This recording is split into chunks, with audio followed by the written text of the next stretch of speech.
finally going to play Linnea Starcross. I've been looking forward to it a while now. Well, not a while. It's been a week. But yeah, I am really excited. I am happy to make acquaintance with, Linnea. She's really whimsy, so joyous. I really adore her attitude. Oh my gosh, she's just like radiating with, brimming with pure light.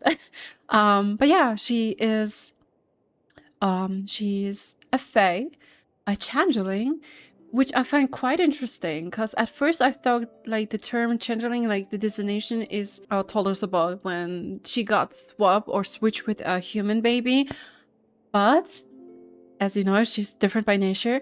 And she did say in one of her anecdotes that due to her, what is it called again? Due to her changeling nature, she's like vulnerable to steel, cold steel or steel, like, which is also based on folklore, the Fae folklore. Yeah, I am happy to meet Lumi as well. Lumi is a Jack Frost, like specifically a Jack Frost, one of the 6 common types of Fae.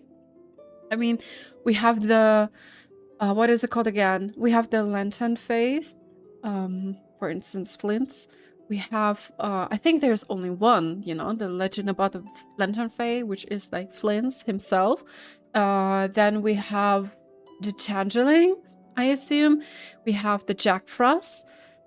And I do believe there was also the Vlotolok. I am so bad with names. I probably mispronounced that. But yeah, the Vlotolok. If you want to learn more about it, just read a brief history of the Paystar Born, something along the lines. Speaking of changeling, you know, Ayas, the legend about Ayas. I think it was mentioned in the ballads of Fjords. That's when Ayas and Snechnograd, was her name Snechnograd? Snovoka? Oh my god.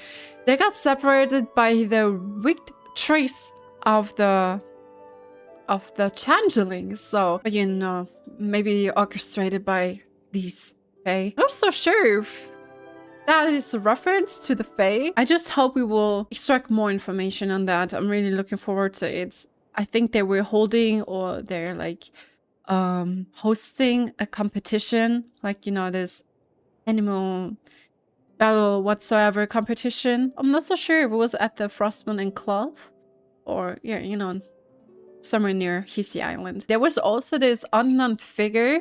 I believe that was a short scene of a cinematic with this Reinhorn beast whatsoever. Hope they will elaborate on the relationship between the Fae and the Tsaritsa.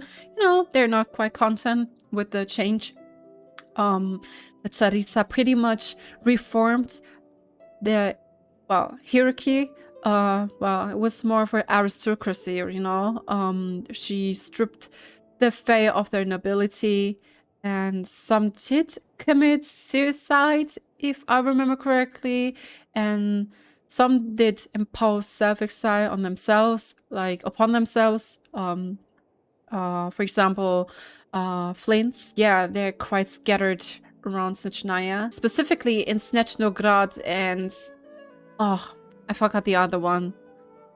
Due to, you know, the climate. It's pretty warm. Not warm, but it's warmer and not dry. So yeah, some are definitely scattered in the capital of Snechnaya.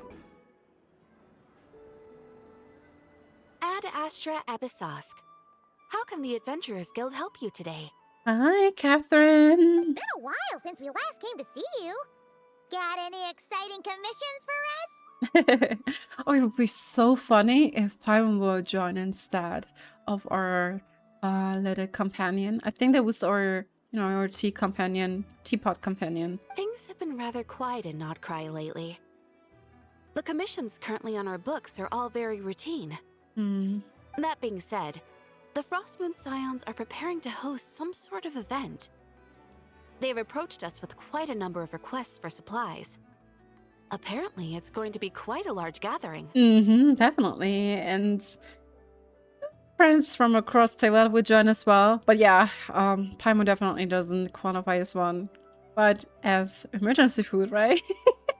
The Frost Moon Scions? Well, it can't be another moon prayer night. Do they have some other big festival that Paimon doesn't know about? Yeah, and it will surely perk us up as well. I heard it's a friendly sparring competition for animal friends. Something called the Spirit Envoy Championship. Oh yeah, Spirit Envoy Championship. Animal friends? Sparring? That's right. The Frost Moon Scions have always advocated coexistence with nature, encouraging their followers to build positive relationships with the beasts of the wild. Oh yeah, now that I think about it, you know, Linnea is like, she's also an advisor to the Adventurers Guild and a naturalist. Familiarized with countless creatures. Yeah, it's really interesting.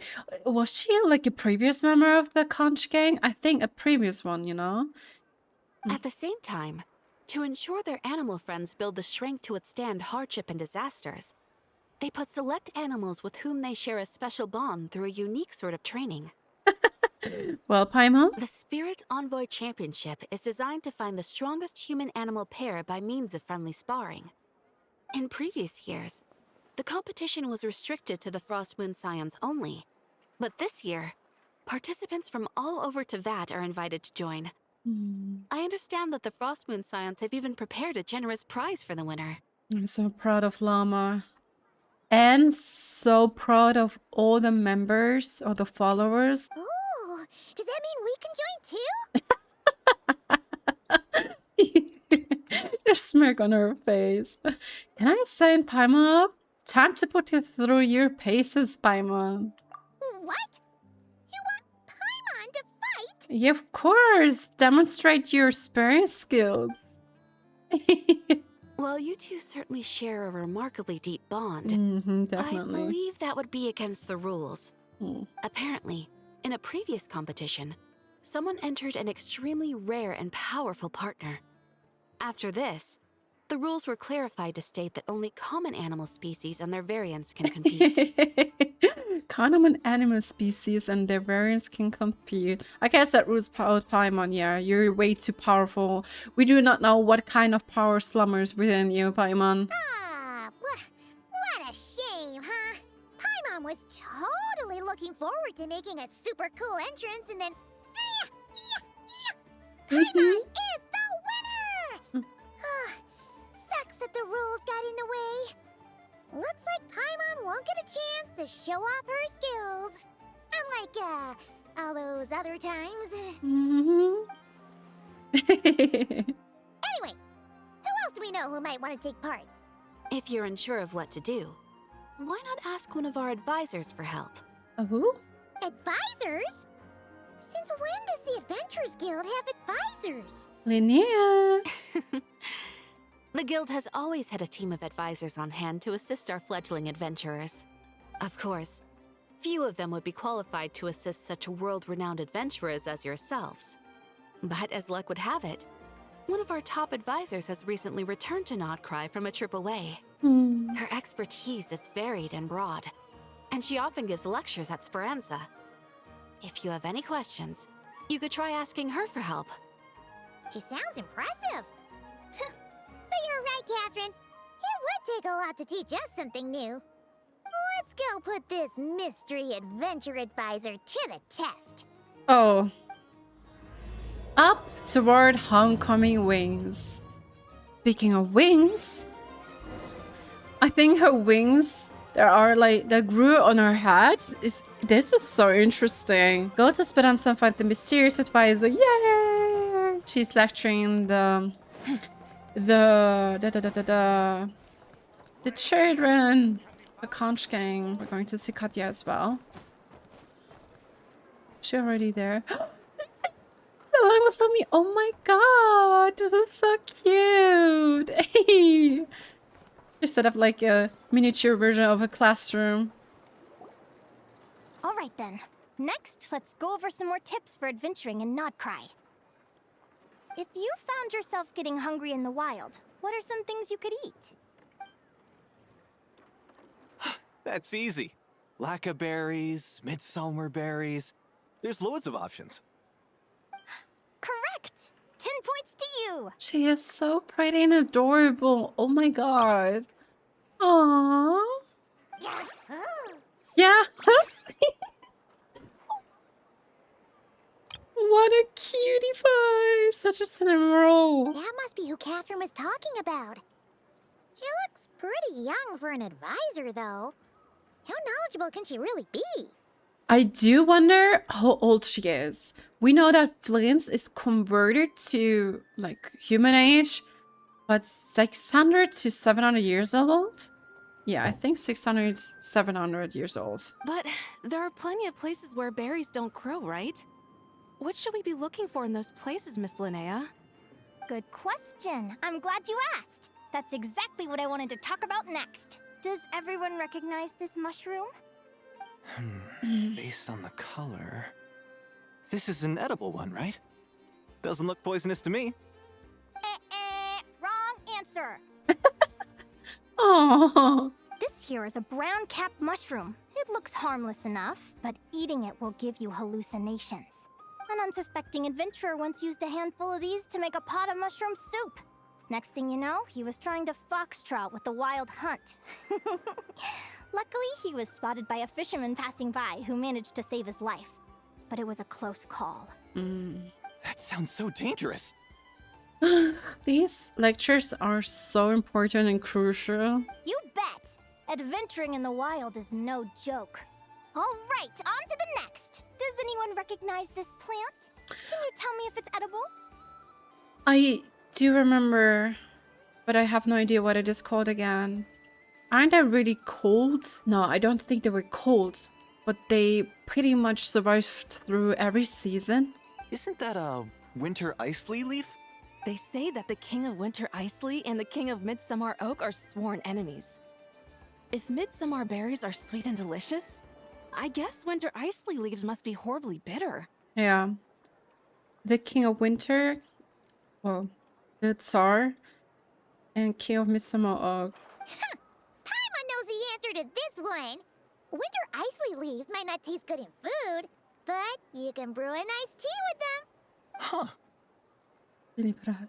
Wow, impressive knowledge, Paimon. Where did you learn that? Well, she just tested it on herself. At the Flagship.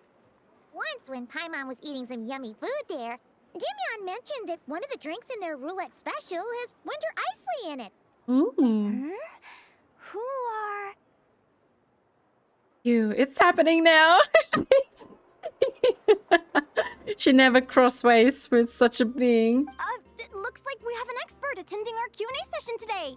Well, I hope you're ready for the next question. Oh, bring it on! Oh? Every adventurer knows to pack a compass and a map before heading into the wilderness. But where would you go to buy these things? I really hope Paimon will put on her mask, you know, her mustache and her glasses. Listen up, everyone! The answer is... the Adventurers Guild! Oh, really? But I hear Mimas Burner Books sells them too, and at a very low price. Paimon's done her research. The boss of that place tries to pass off cheap knockoffs as the real deal. Don't be fooled! Most of that place tries to pass off cheap knockoffs as a real deal. Well said. But even with a high-quality map and compass, the wild can still be a dangerous place. What should you do if you're being chased by a monster you can't fight off? Peek out from the Ratniki on patrol? Correct! Although the Ratniki's main duty is to deal with the wild hunt. You can always ask them for help if you run into serious trouble. While we're on the subject, some adventurers have found they can use the territorial nature of radiant beasts to their advantage. Lure a monster into their territory, and they will fight each other instead of you. I wouldn't recommend doing this, though, as you may instead find yourself fighting two enemies instead of one. Final question. This is an important one. Which place in Notcry is an absolute must-visit for travelers from abroad? Just one. Oh, that's a tough choice. There's the Frostmoon Enclave, Star Sand Shoal, Blue Amber Lake.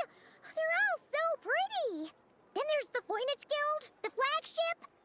And so many other shops worth visiting. In truth, there's no right answer to this question. But if you ask me, the place most worth visiting is right here, Speranza. She is so cute. Why? Simple. This was once my home. So this final question was more like a little bit of shameless self-promotion. Oh. What a cutie. Oh. You can get delicious not-cry hot dogs and lacquerberry madams. And if you're not too hungry, just order a slice of midsummer tort. And listen to the entertaining rumors the children like to tell. That's it for today's lecture. Tomorrow, I'll be heading to the Frost Moon Enclave to take part in a competition. If you have any questions, you can ask at the Adventurers Guild, where the other advisors will be happy to help. She's so kind. Yeah. But yeah, you're an amazing woman, honestly. Okay. We cannot interact with anything here. So this is one's backpack. Oh, look, it's an Augury compass, a map, and important materials or tools you have to bring along when you're adventuring.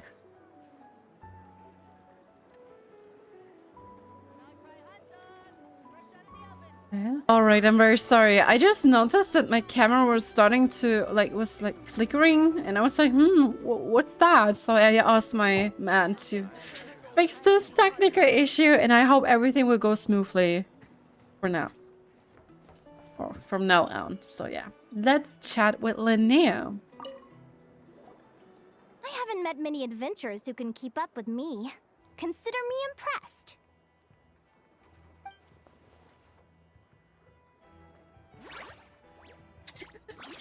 Likewise! You really know your stuff. You're everything Paimon would expect from an Adventurers Guild advisor. Yeah. Huh? Yes, seems she has grew a liking to you, Paimon, or taken a liking to you. What's the deal? Don't get so close! Traveler, there's something wrong with her! Actually, I was going to ask. Your little friend is so clever and cute. I love how she flies around, too. Can I pet her? Whoa! Stay back! I think the motion or the movements here are so adorable. Oh. Don't be afraid. I'm not gonna hurt you. Come on, come here. Stop. I'll protect you, Paimon. Please go back to acting like a teacher. A professional I'm any sorry. longer. I got a little bit carried away again. My name's Linnea. I'm an advisor working for the Adventurers Guild. And I promise you, I am not some sort of weirdo. Let me make it up to you. You want something to eat? Here, try some midsummer tort. It's delicious. Phew! You gave Paimon a fright. Paimon's never met someone so, how to put this, enthusiastic as you. I was fighting to keep a lid on my curiosity during class, but then I just lost control. Anyway, let's get this back on track. Could you tell me your story? How did you two meet?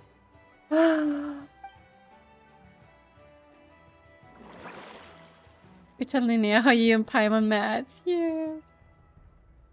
This will always remain a mystery to me, you know? That girl can fly, and she managed to drown. What? You fished this little cutie out of the sea? Unless she fainted before, you know, beforehand. That could be a possibility. Can you tell me where? A visit to that beach is going right to the top of my bucket list. You'd be wasting your time. Paimon is one of a kind. You could sit on that beach for 100 years, but you'd still come away empty-handed. Yeah. It's near Star Snatch Cliff, right? Is that right? What a pity. Anyway, you said you're going to the Frostman Claw for competition? Oh, Right! Paimon almost forgot why we came here. We were thinking of taking part in the Spirit Envoy Championship ourselves. Katherine said you could give us some pointers? Let Paimon guess. Is that your partner there? Oh. Lumi! Yep, her name is Lumi. She's my trusty assistant. I've never seen a creature like this. Hey there! Yahoo! Oh, cute. Oh, I'm so happy about them, you know. It was because of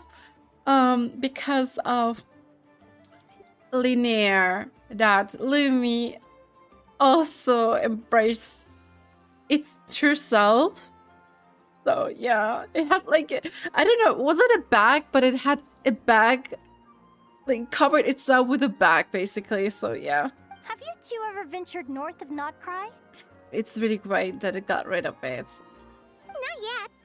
Wait, so you're saying Lumi comes from the northern tundra? Pretty much. There are 6 types of fae commonly found in the tundra. Lumi here is a Jack Frost. That's Jack Frost? See, Huh. Interesting name choice. She doesn't exactly look very frosty. an excellent observation. In fact, Lumi is no ordinary Jack Frost. She's a special one. oh, just like a cuckoo. The first time I met her, she was wearing this weird cardboard outfit with ugly splotches of paint on it, as if she was trying to disguise herself as a regular Jack Frost. I stayed and watched her for a while, and I discovered that some other mean Jack Frosts were ganging up and bullying her because she looked different. They stole all the food she'd gathered and kicked her out of her sleeping spot. Lumi couldn't fight them. She had nowhere else to go, so she found an old cardboard box, painted it blue, and put it over her head, hoping to blend in with the group. Whenever she was discovered, she'd get beaten up, and the rest of the time she lived in constant fear. Until one day, seeking shelter from the rain, she clung to me and wouldn't let go. We've been partners ever since. Her teaser was so beautiful. What a story. Oh, poor Lumi. Sounds like she's had a tough time. Aww. As for why Lumi is so different from other Jack Frosts, I'm still looking into that. I'm thinking it's either a mutation or an atavism. Or maybe some sort of curse? Hopefully I'll find the answer one day. But either way, we're best friends for life. Nothing can change the special bond between us. Speaking of which, given how long it can take to build a strong bond with another creature, if you're serious about entering the competition, my advice is to pick an animal friend that you're already pretty close with. Otherwise, the odds are gonna be stacked against you. Little one. An animal friend I'm close with, huh? Actually, we're kind of spoiled for choice on this one. Who do you think would be the best fit? Need to consider this carefully. Aw, it's our teapot buddy. Huh? Aguara? What are you doing here? Are you saying you want to join the competition? Oh, neat! A Natlanese Tapetlosaur! Oh, he's so small and cute! He seems to really like you guys. I'm sure he'll make a great partner.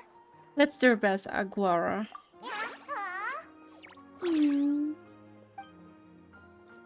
Makes me all nostalgic. Oh, look at them! Fast friends. Play nice, you two. Adorable. They both seem pretty sociable. No wonder they get along so well. Well then, there's no time to lose. Let's go get you signed up. Yes.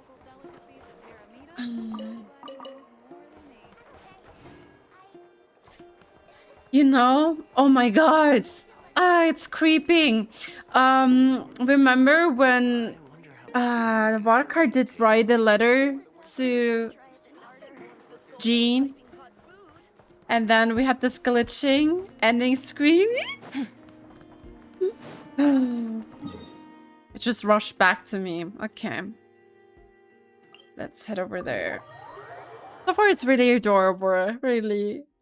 Oh no!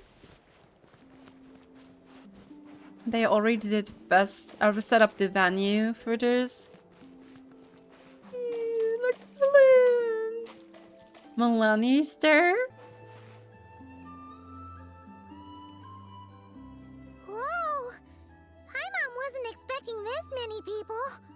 Hi, Mualani. Traveler, Paimon! What a nice surprise! I Indeed. didn't run into you here. Oh, and Professor Linnea is here too. Are you guys here for the competition as well? It gets me all emotional again. Like it's hitting in the fields. You know, before they could not leave Natlan because the waves could not grant their safety outside Natlan due to the the instability, the Night Canyon and so on. And yeah, great things turned for the better. Yep. Wait. Oh, and Professor Lin is here too. Oh, they know each other. Feels like we haven't seen you in ages, Mualani. So, how do you know Linnea anyway? Last time it was during the dancing competition, right? Or something. Yeah, I think it was a dancing competition. Through her work with the Adventurers Guild. In Natlan. She was in Natlan not long ago. She knows so much that we took to calling her Professor. Oh. Well, she surely did adapt this title, right? Speaking of which, you never answered my question. If a Kaholosaurus and a Kukasaurus got together, would their babies be able to fly in the sky and dive underwater? Cause that would make a pretty awesome saurian companion. Mm-hmm. That's almost certainly impossible. They're completely different species. Ah, well, that's too bad. Hear that, Mamala? Guess I can't do any matchmaking for you in the Flower Feather Clan after all. So, you have a thing for Kukusaurs? Oh! Itto! I was wondering what all the commotion was. Looks like this is where it's at. Wait, is Ishu getting to sign up or one of his beetles? Itto, what the heck? Either Paimon's seeing things or you're not here for the competition too, are you? Why else would I be here? Cost me an arm and a leg to get a boat all the way to this Crod Nye place. It's not Cry. Hey there, I'm Mualani. Are you a friend of the Traveler and Paimon's too? I sure am. Nice to meet ya. The name's Arataki Beetle Gladiator Itto, head honcho of the world-famous Arataki Gang of Inazuma. That's quite a mouthful. Wait, did he say Arataki Gang? Why does that sound so familiar? Just call him Arataki Itto. This guy's a bona fide buffoon. Oh. Hey, who you calling a buffoon, you flying lavender melon? Flying lavender melon. Wait, so you're some sort of mutated lavender melon? You don't look like a melon. Paimon's not a mutated melon, or any kind of melon. How could a melon be this cute? Peter, are you here on your own? Where's the rest of your gang? Yeah, where is Shinobu? Where's Kiko? Kuki. Kiko. Kuki. Kuki. Yeah. Where's the rest of your gang? Yeah, about that. Well, unfortunately, the gang only had the funds to send their main man this time, but don't sweat it. Once I snag that championship title, I'll use the prize money to bring Shinobu and the boys over to join the party. Ooh, are we way ahead of ourselves right now? Shinobu. Oh, I remember now. Kuki Shinobu, right? She's mentioned the Arataki Gang before. Huh? No way! You've met my deputy? She stopped by the Flower Feather Clan recently to take the flying trial. Chaska said she was a natural. Ooh, Hold on. interesting. If she's that good and she's only the deputy, you must be way stronger than I imagined. Look sharp, Mamala. We're in for a tough competition. Mm-hmm. That's right! Bring it on! I'm looking forward to seeing who I'll be facing in the finals. Word is that the early birds get the best draws. You snooze, you lose.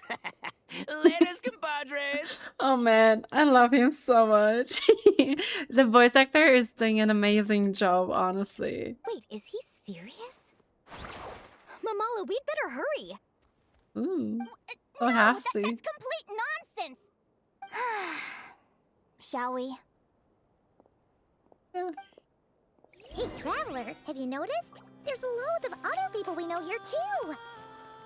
Why don't we go say hi before we register? Oh yeah, there is Jahoda, Lauma. Let's see.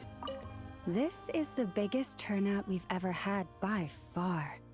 We need to be extra vigilant to maintain order in the arenas. I've made all the necessary arrangements. I'm feeling more nervous than I expected. Don't worry. You'll be fine once you get into the swing of it. Thank you all for your support. Be sure to let me know at once if any issues arise. Aww, I'm so proud of you. Honestly, yeah. Hi, what a Oh, I see. He also adapted this identity. Adapted. I think there were 3 of them, right? I forgot his actual name. Something, it starts with A. Then another one. Also Aliyah, 3. I think 3 in total. Well, and there's also Nitochka. Huh? Jahoda? Hello, stop daydreaming. I'll have you know it's Champion Jahoda. Oh. Don't you know? This isn't my first Spirit Envoy Championship. Uh-huh. I took part in the last one. And not just that, I only went and won the entire competition. It was very heroic. I see. So we do have a formidable and experienced opponent right here. Although, there were nowhere near as many contestants then. Why did so many people have to show up this time? She's How am I gonna flustered. keep my title now? Whoa! That's amazing! We'll definitely have to learn a thing or two from you. Yeah. It's not embarrassed at all. I got here first. Oh my god, they're already. No way! My Sharky surfboard clearly beat you to it. Well, I'll see you in the arena. Just don't go crying like a baby when you lose. They're already both in an altercation. Haven't started yet. Did you hear that, Momola? Show them no mercy! Where's the Speedo though? Oh, Ushio. Okay.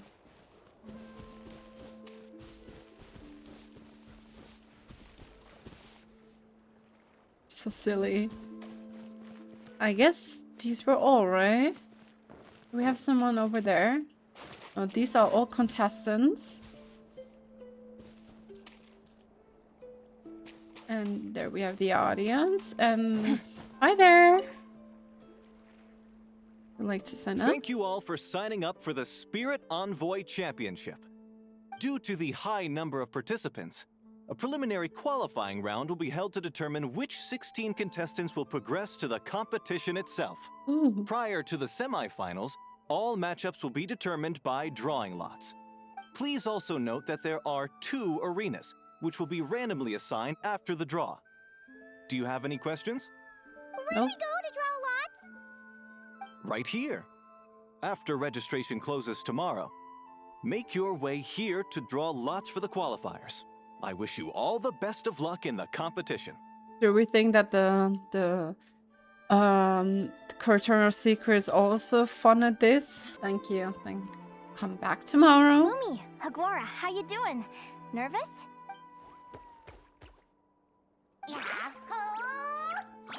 It's sort of. Now, when I take a closer look at it, I think its hat is really adorable. Looks like a block of whipped cream. The tiny legs. And are those like wings? Great, that's the spirit.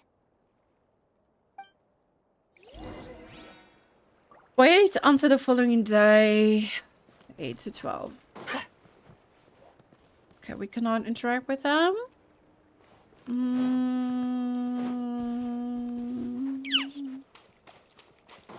Lumi isn't here either. Well, Linnea, so that's Just skip the time. Draw lots for preliminary rounds.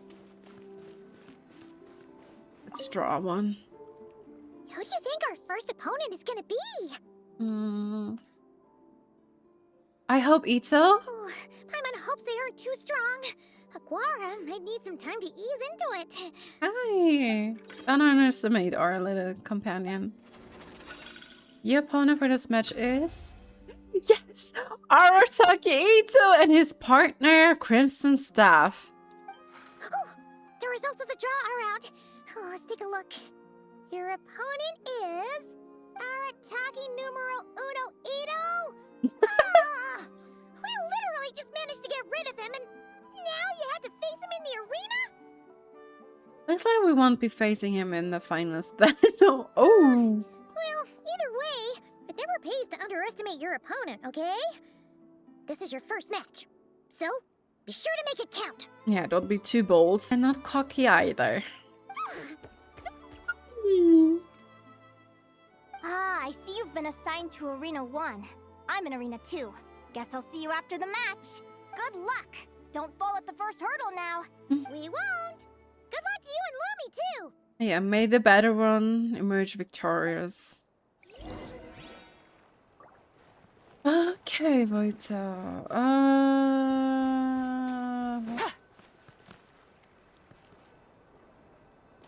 Ooh! So could it be that the unfamiliar one or the unknown figure will be contestant as well? I assume yes. Because it took place over here, right? Yeah. Start competition. Welcome, spectators! I'm your host, Jaswava. The qualifiers are about to begin. I trust everyone has found their groupings. Yes! The contestants for this match are the Traveler and her partner Aguara versus Arataki numero uno Itto and his partner Crimson Staff. Well, this has come sooner than expected. I was hoping to face you further into the competition. Go Crimson Staff! So adorable. You can do it, Aguara! You show that beetle who's boss! Yes! Let's go, Aguara. Great energy from both contestants. Now, without further ado, let the match commence. Huh? So adorable. Oh yeah. Can you sense the spirit right now?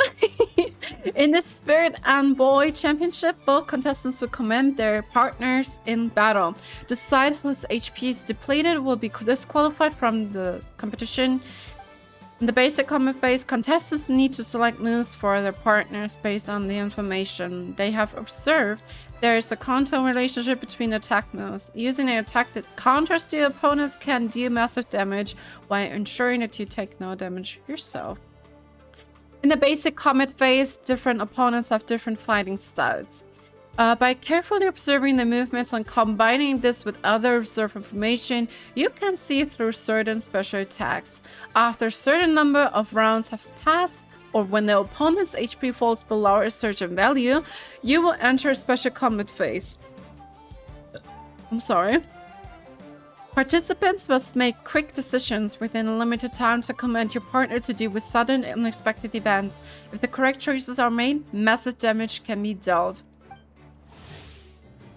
Arataki Itto and his partner Crimson Staff, true to his straightforward nature, Itto favors direct combat and does not rely on things. Use what you observe to determine your next move and win the match. Okay. Alright, the opponent appears to be adopting a defensive posture. Defense counterattack?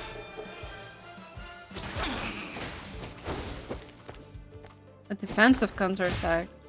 Both sides take 1 damage, okay. It has 8,000 HP. The opponent seems to be waiting, preparing to parry. Okay.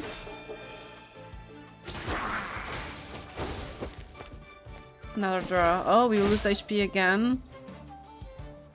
Oh my god. The opponent appears to be adopting a defensive posture. Oh, I think I get the hang of it. Oh my god, no! We're about to get just called to give up! Wait.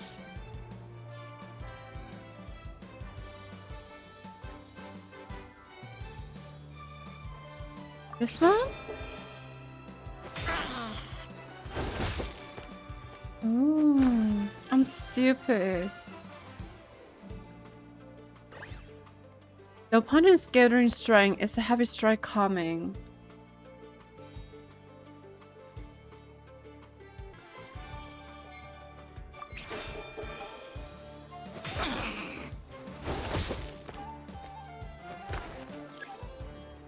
Okay, now I'm finally getting the hang of it.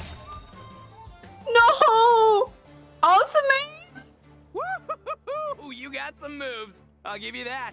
But it's gonna take more than that to defeat the Itto.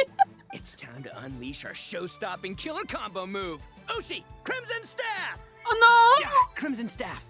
Look, I wanted to kit you out with mecha armor, but you need to bulk up first. That's why we gotta take on these tough opponents to get you strong.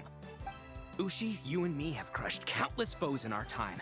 Now, with the three of us together, ain't no one gonna stand in our way. Hang in there. Finish them!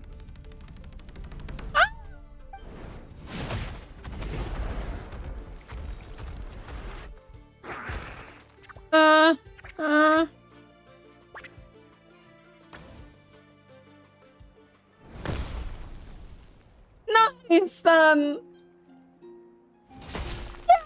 Yay! Great job. Stop the match. Yeah, Itto, what did you think just right now? Oh, did we both violate the rules? The bull. Ushi, was it? Yeah. Is there a problem? Arataki Itto is disqualified for fielding an additional animal companion. The Traveler and Aguara are the winners. Well, I assume Ushi was not registered after all. Huh? It's one animal per contestant. That's the rule. Let this be a warning to everyone. Well, But me, Crimson Staff, and Ushi are one. We should only count as one contestant. Hey, what? Oh, come on. well, great. We won. Yay. Good job, baby. Sheesh, that was a close call. But you made it through the qualifiers. Paimon wonders how Linnea's doing. Let's head over and take a look. Actually, yeah. we should probably console Itto first. Paimon feels a teensy bit sorry for him. Let's look at it on the bright side, maybe Itto, because the consolation prize is that we are paying you a visit. I can't believe it. My glorious journey ended at the first step. No, don't be gone. Don't It's your own curse. fault for not reading the rules. Yeah, it's because Kuki was not there. Ushi, Crimson Staff, are you guys trying to cheer me up? Well, don't you worry. We'll come back stronger than ever next time, and I'll lead us to a glorious victory fair and square! Anyway, seeing as we came all this way, I think a little sightseeing is in order. Huh? Let's go get ourselves a taste of Crod Cry culture! Or cry? Seriously? Again, it's not cry. Do you actually have any more left? Well... Hey, the Lavender Melon, I've got a little, proposition for you. No way. If you want Mora, go earn it like everyone else. Oh no! Good luck. Fine, don't let me anything then. Watch me, I'll figure something out. This is a small pond, and Arataki Itto is the biggest fish around. Fine, don't let me anything then. Watch me, Not him mocking her. But yeah, hang in there, Itto. Okay, we'll pay off. I wish I could lend you some more right now, but yeah, it's not possible. Linnea, where is she? Oh, the second arena.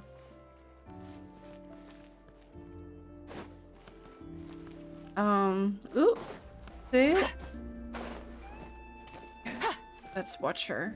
Let's spectate. Dodge left, Lumi! Yeah? How did you know I was gonna... Now counterattack! Pummel it! Uh-oh. Watch. Looking good! Let's do this! Oh, she's already there? Ignorance really is bliss, isn't it, Linnea? But it won't last forever. Ignorance really is bliss, isn't Linnea, but won't last for... Okay, does she know her? Come on! Why is she staring at Linnea? Do they know each other? And it's all over. Oh, there We she have a is. winner. Congratulations to Linnea and Lumi.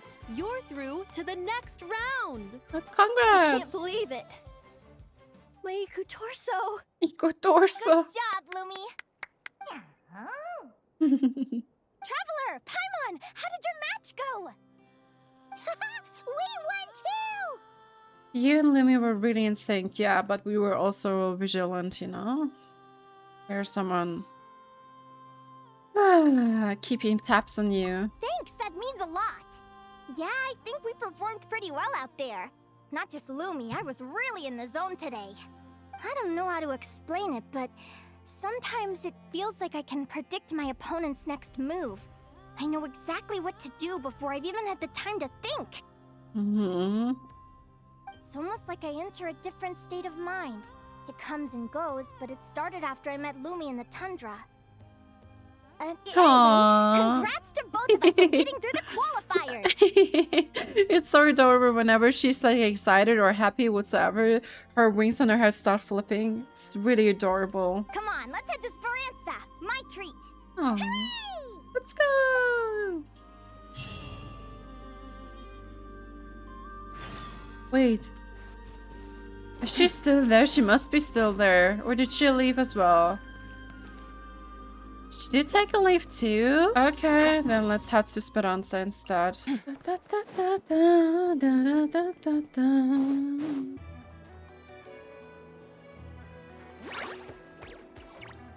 Hi, Maisie.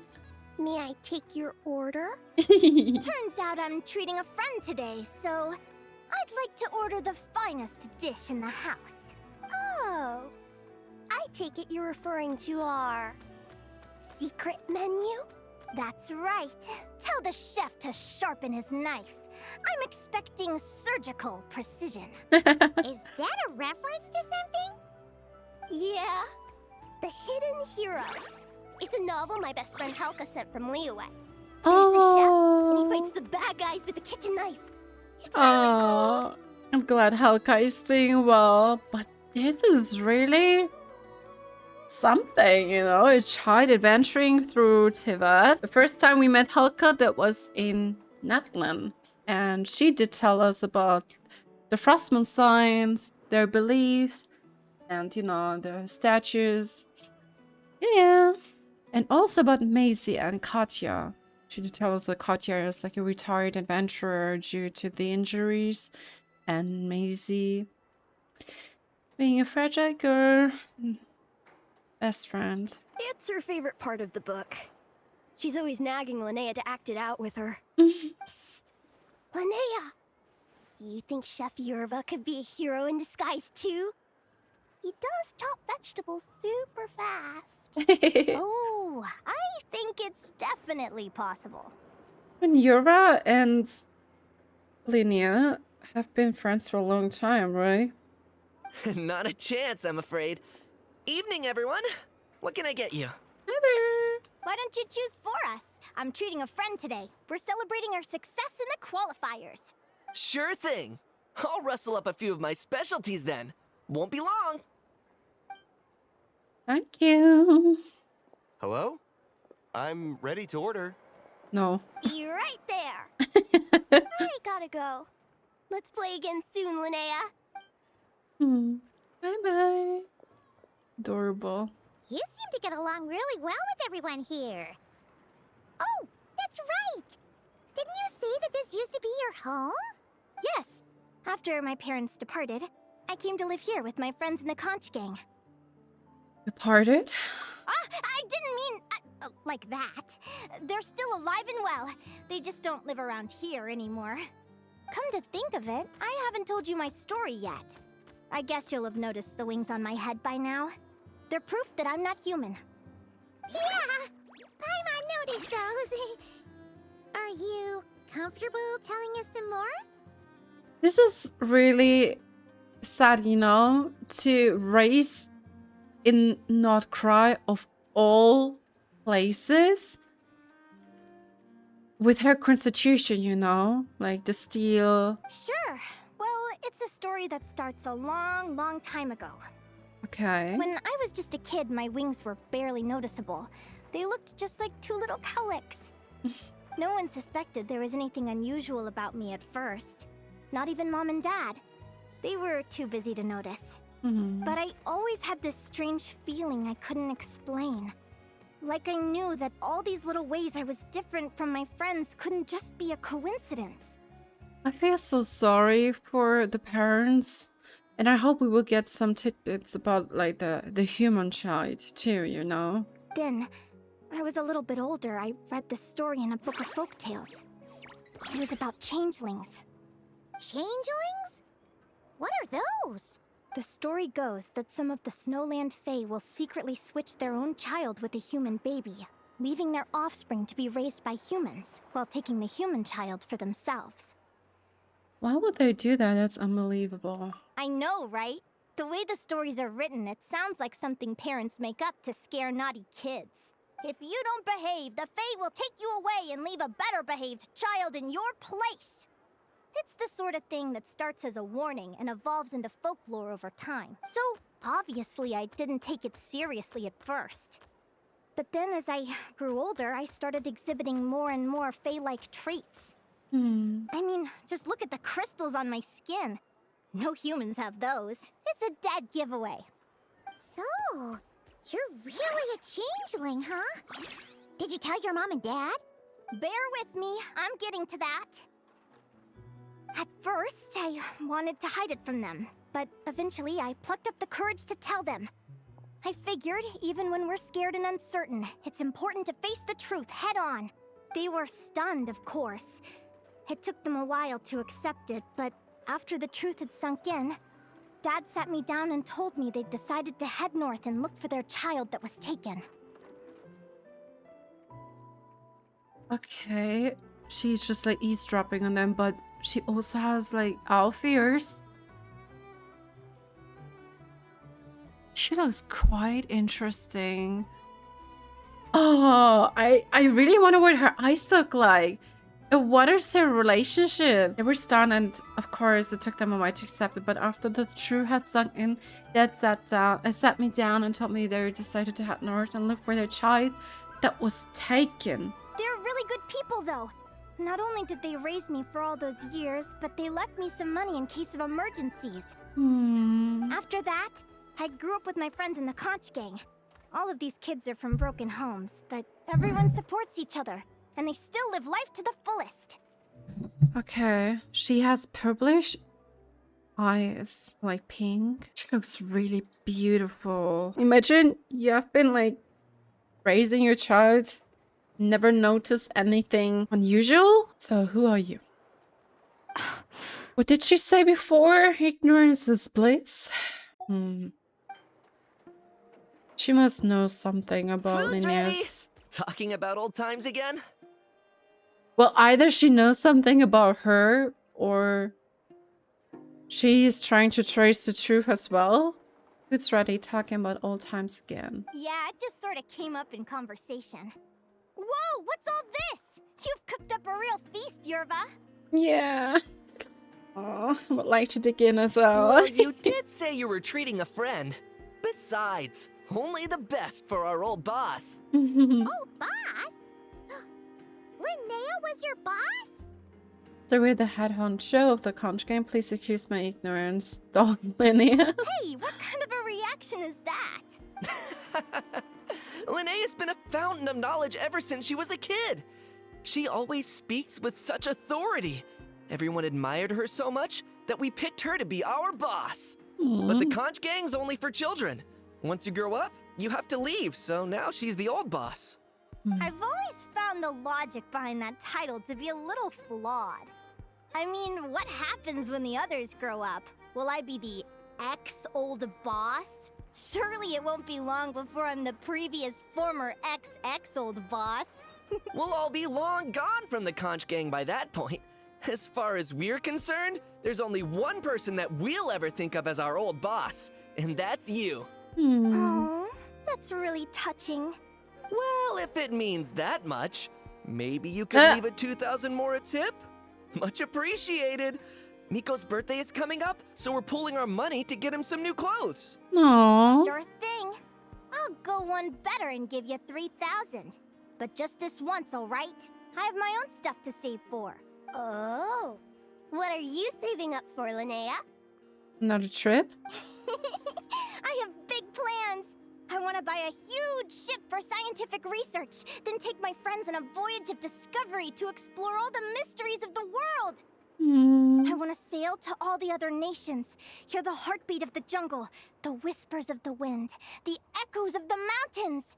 And one day, when I'm too old for all that, I'll combine everything I've learned into a great illustrated atlas of nature. This is sort of, she's really enthusiastic. Oh. Of course, there are other questions I hope to get answers to along the way. Like, what exactly Lumi is and where my birth parents are. Have you tried to find them before? Well, when I was much younger, I used to hear these strange lullabies as I was drifting off to sleep. Go, child of the Fae. Make your way to the villages and towns and seek kinship with the humans. The world of the Fae is rife with a sorrow you do not understand. The word of the Fae is rife with the sorrow you do not understand. I think the focus here right now is really interesting. At first I thought, is that her mother? But it wouldn't make any sense. At least one who hasn't seen their child for a long time wouldn't act like her, right? I wouldn't say she seems hostile. She doesn't strike me as an evil one, but it's quite bizarre right now. But yeah, the word of the Fae is rife with a sorrow you do not understand. Yeah, it's really interesting because apparently Fae can reproduce, and you know, Fae were originally worked by the Hyperborean artisan, you know, and the first angel Koitar did teach them the forbidden methods, shaped using only, created using the frost moon's light and beast boats, like giant beast boats. They were sung in the tongue of the Fae by kind, warm voices. I can't explain why, but somehow I knew that they didn't want me chasing after my origins. Were sung in the tongue of the Fae by kind, warm voices. I can't explain why, but somehow I knew that they didn't want me chasing after my origins. Still, I did visit the tundra once when I was a little older to see if I could find out anything about them. But just being there made me feel uncomfortable. She's so Every instinct beautiful. was telling me to leave. She's really beautiful. She has a kind of sleepy look. Oh. I did visit the tundra once when I was a little older to see if I could find out anything about them, but just being there made me feel uncomfortable. Every instinct was telling me to leave. It's odd. That place is supposed to be my home, but it feels like I'm unwelcome there. Could it simply be because I'm a bird fae, so I prefer a warmer climate? I think it's definitely possible. Something tells me there's gotta be more to it than that. Mm-hmm. The less I know about something, the more curious I am. One day, I'm gonna get to the bottom of it. But enough about that. We're supposed to be celebrating our victories! Cheers! Cheers. Cheers! Paimon can't wait to dig in! I think it's calling for a sad story. I'm stuffed. How about you guys? Yeah. Thank you for the treat, Linnea. Paimon's fit to burst! As always. Let's see. It's a little early to hit the hay. How about we get Aguara and Lumi to try a little sparring practice? The opponents are only gonna get tougher from here. Mm-hmm. Yahoo!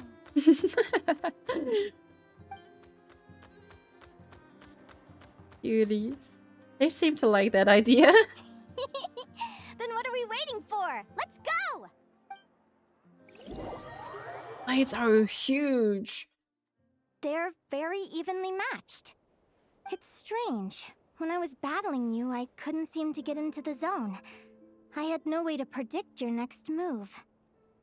The unknown variable.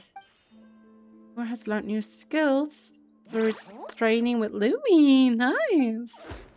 Hey, I'm curious. Why does Aguara have a ribbon tied around his tail? And how did you two meet, anyway? That was a long time ago. We found an egg in Natlan, right? Was it? I'm not sure if it was a fortress, but yeah. Just a lonely egg. And then it hatched. Before we parted ways with little one. Now that's a long story. You briefly some of the events from Lost in the Woods and how you came to be friends with Augura. Adventure! Mm-hmm. Someday, I want to go on an adventure of my own. Show Lumi every corner of the world. There's got to be countless stories out there waiting to be told. Hmm. You're excited too, huh, Lumi?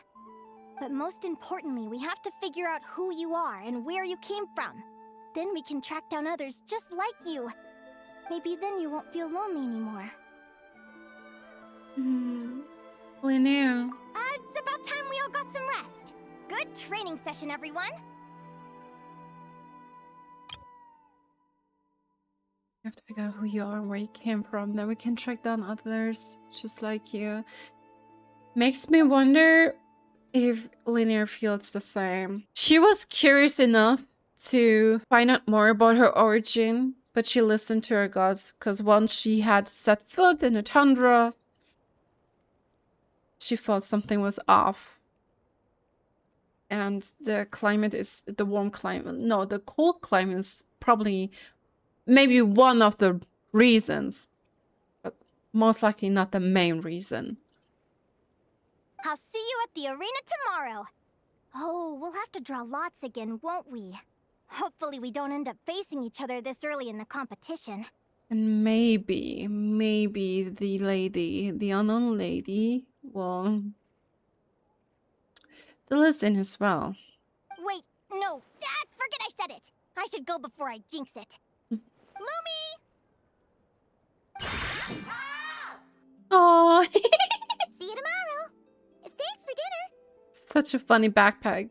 Do you know that Lumi actually shares it with every kind of creature? I think it's like a home to many, well, friends of, Linnea. You're welcome. Bye. Bye bye. Phew. Let's head back to the flagship and get some sleep.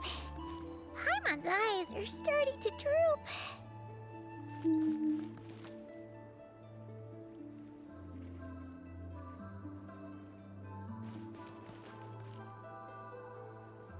Not crying simply has a special place in my heart. For me, Natlan will go above, but it's just beautiful. Oh, I'm about to get my wings today. Yippee! But yeah, let's head to the flagship and hit the hay. Oh, what does it say? Having completed the qualifying successfully, Linnea suggests going to Speranza to celebrate properly. Yes. Itto.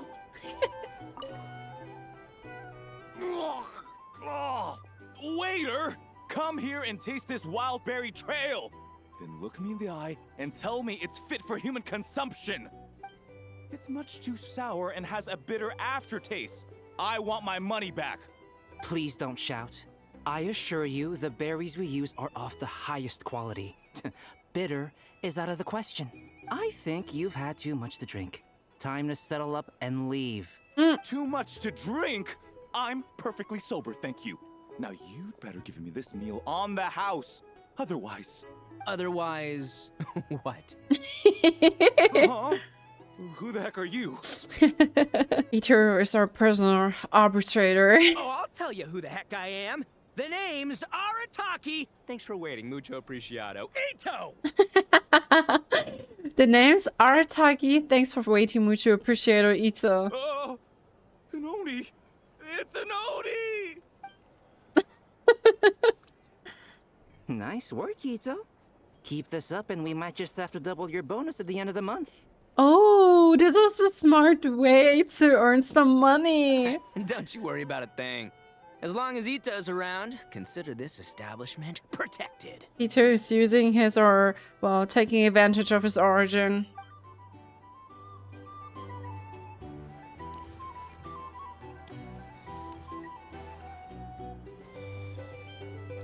There he goes.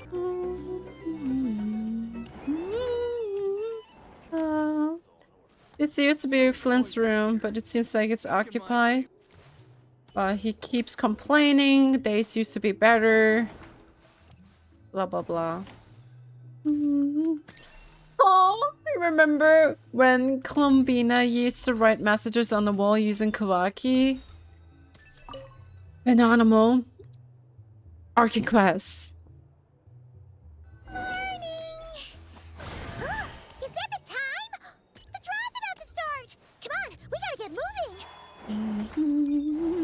So noisy here. I would like to, well, could be either Linnea, Mualani, Jahoda, the champion, or whoever that girl is. She looks so beautiful. I really like her design. Is she here? Is she present now? Of course not. Okay, let's travel a lot.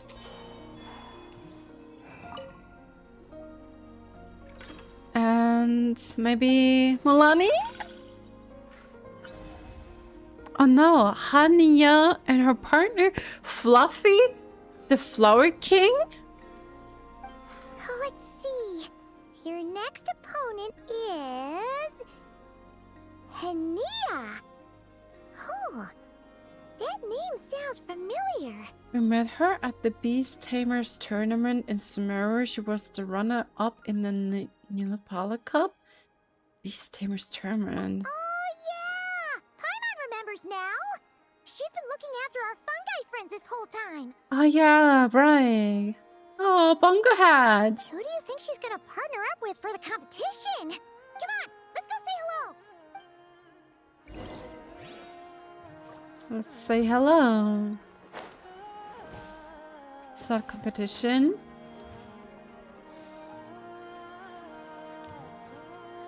I unfortunately and sadly missed the latest events with, you know, Bunga Head and old friends. Welcome, one and all. The round of 16 is about to begin. Our contestants for this match are the Traveler and her partner, Aguara, versus Hanniyah and her partner, Fluffy the Flower King. Also, our little man just did learn some new tricks, some moves. Hey, Golden Comet and Silver Companion. Good to see you again. This'll be our first proper rematch since the Nilapala Cup. I brought my old Sumpter Beast with me this time.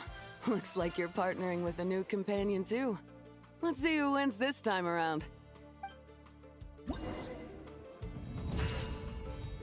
Dreadful desert roaming. Peace.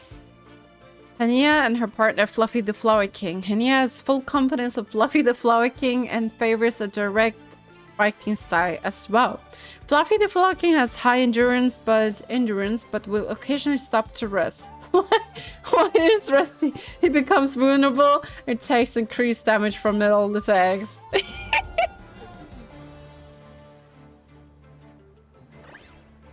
The one looks pumped. Could a charge strike be coming?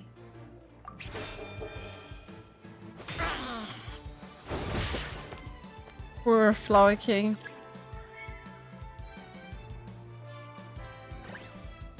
That one appears to be adopting a defensive posture. Aww.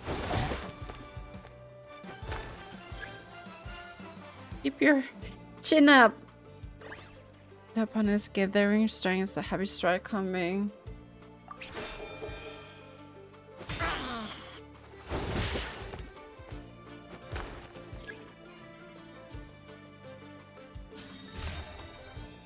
Ultimate? Ooh. You're even tougher than last time. But you know what? Sumpter beasts are renowned for their endurance. It's their refusal to give up that allows them to traverse huge rainforests and deserts, one step at a time. And when they charge full speed, they kick up enough dust to blot out the sky. Send them flying, Fluffy the Flower King! Watch out! Can we hide again? Underneath?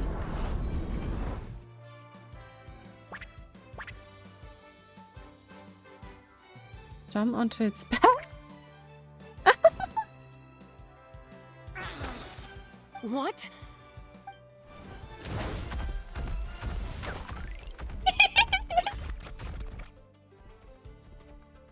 Oh. Looks like this isn't gonna work. Contestants, please have your animal companions return to the arena immediately, or you'll both be disqualified. Oh no! Come back, Fluffy! Come back, Fluffy! Neither side dealt any damage. The opponent seems to be waiting for Burns.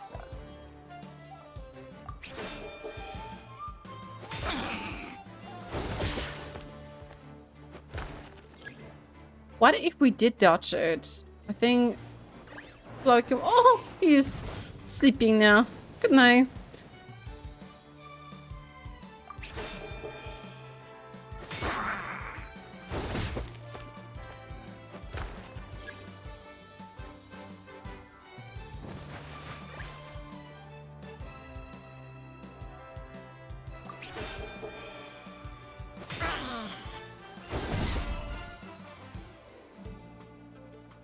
Well, great job, baby.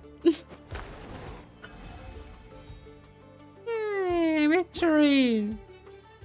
The Traveler and Aguara are the winners! Oh, what a shame. You were so close. Even with the new partner, you're still as tough as they come. This was some bad luck running into you so early in the competition. Well, since you defeated me, you better go all the way like in the Natlan Cup. I can handle losing, but only to a champion. So you go show him who's boss. I won't let you down. All right, we're through to the quarterfinals. Let's go see who our next opponent is. I can't find Mualani nowhere. Or anywhere. Let's draw another one.Maybe this time it's Mualani? Yay! Mualani and her partner Mamala. Let Paimon take a look. Next up is... Mualani? We should not underestimate them. Their ship is, or like their bound is really, really special. Oh, so we have to fight that big Holosaur next? Oh, Aguara, we're counting on you! Yes, of course! We're super confident and we put our faith in you. Yes.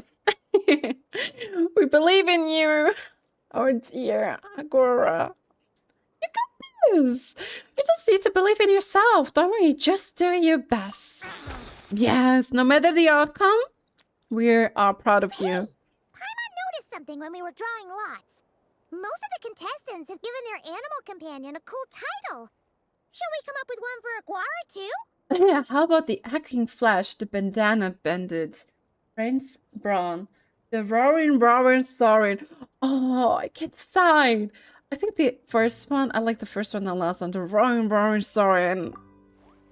I like it. Well, Aguara seems to like it. Awesome! Okay, let's head to the next match. Yay! Alright. This time we will try our best not to disobey. Are you ready to rumble? Ladies and gentlemen, it's time for the quarterfinals. After fierce competition so far, we're left with the creme de la creme of the contestants. But who among them will advance to the semifinals? There's only one way to find out. Joining us to kick this round off, we have the Traveler and her partner Aguara versus Mualani and her partner Mamala. How you feeling today, Mamala? That's the spirit! Now let's get out there and show these Not Cry folks what the people of the Springs are all about! The Roaring Saurian, better heart than one-eyed king. Mualani uses clever tricks in combat, causing Mamala to perform feints. What you observe may be mixed with her misdirection, so analyze them carefully before reacting. However, she seems to perform a certain move out of habit just before executing a feint. Okay. Seems like we're bluffing here. So it may be mixed with her misdirection, so analyze them carefully.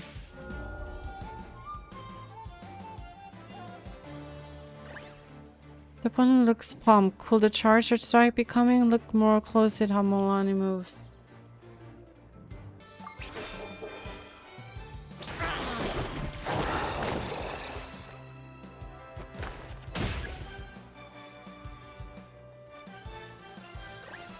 The opponent looks pumped. Could a charge strike be coming? Look more closely at how Mualani moves. She doesn't move at all.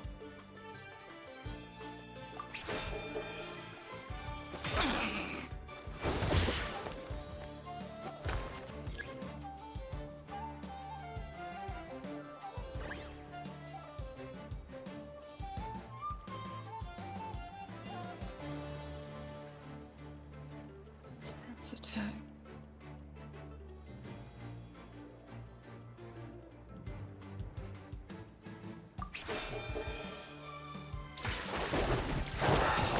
That was not really smart of me. Oh my god, 3,200. Is the opponent preparing a rapid assault? Look more closely at how Mualani moves.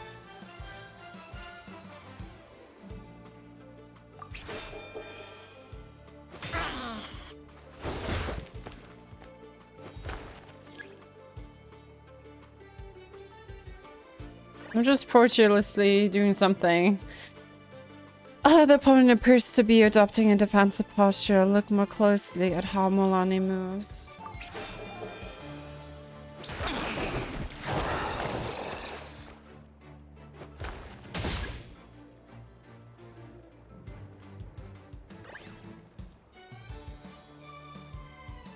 I feel like I'm going to lose.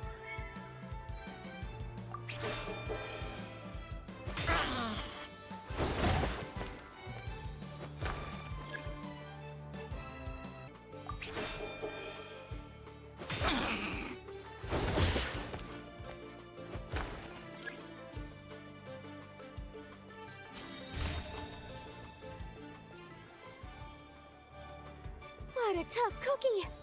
I thought this would be way easier. Your little Saurian doesn't play around.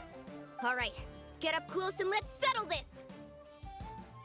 Jump, Mamala! Get out of the water!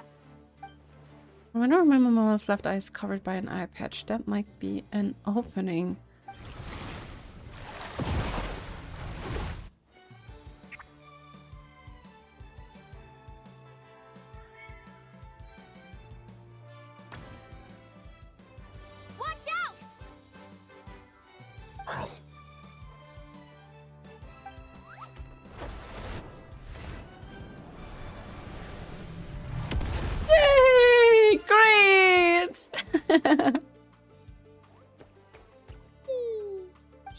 advantage of Mamala's blind spot.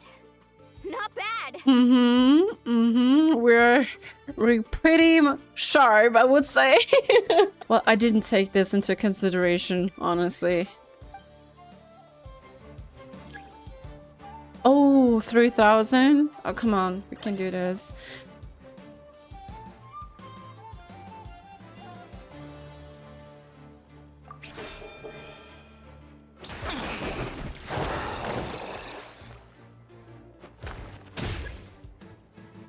Come on, we got this. Aguara, we got this.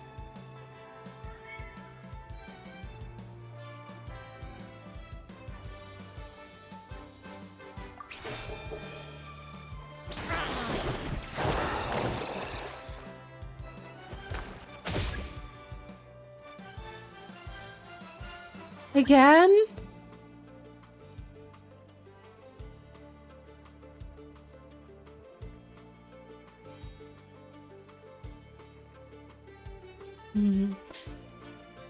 Charge and then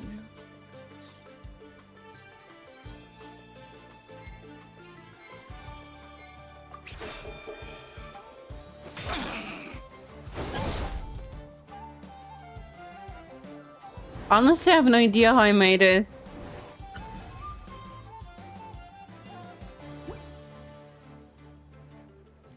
Oh no! Mamala has lost the strength to Fainted. fight on. The Traveler and Aguara are the winners! Seriously? There's no way I just lost. Gotta hand it to you, Aguara. You are seriously strong for your age. That was incredible. Thank you. Aww. Yeah, you did well as well, Mamala. Aww. Hey, you're strong too, Mamala. That one was on me. I made too many bad calls. I'm sorry. Keep it up, Aguara. I want to see you take down even more opponents. You were the best little Saurian out there today. I'll leave you guys to it. Cheer up, Mamala. How about I take you for a tasty treat, huh? Aww. Wow! That was a nail-biting match! Paimon's heart's still racing! Anyway, Linnea will have finished her match by now too, right? Let's go see how she did! Linnea! Is the match over already? It sure is. Want to take a guess who won? Judging by the smile on your face, Paimon's pretty sure it was you. Correct! I was about to go watch the other matches. Care to join me? Of The course. next one's a pretty big deal. Someone called Celeano versus the reigning champion, Jahoda. Ooh. We had to watch that. Jahoda's a friend of ours, so we should be there to cheer her on. Perfect. Well, stick around. It should be starting soon. Yay! Sladen.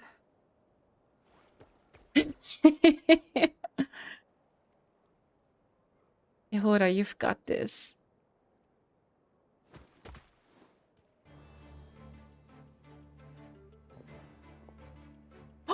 It's her! Oh my god, wait, that's cinematic? Celeano's companion is a Radiant Bladehorn? Those things are extremely hostile. How did you manage to tame it? Okay. Technically speaking, Radiant Bladehorns are classed as monsters. But they are beasts of the wild, and they're not exactly uncommon. It's not against the rules, but still, it's gonna be a really hard one to beat. Go for it, Jahoda! You got this! Well, I think Traveler don't trust him at all. Ignorance really is bliss, but it won't last forever. She's so beautiful, and I love this. Her shoes or whatever, like legs, I don't know, boots, are like adorned with these ribbons. It's so beautiful. But we need answers. Who are you? Who are you? Oh, oopsie. So Celeano, her name. She was the one watching Linnеa's last match, and there was something socially hostile about her demeanor. Yes. Technically, Radiant Bladehorns are classed as monsters, but they are beasts of the wild, and they're not exactly uncommon. Those things are extremely hostile. How did she manage to tame it? Linnea doesn't seem to know who she is. She talked about her as she's just another contestant. Do you think speed alone will stop me from catching you?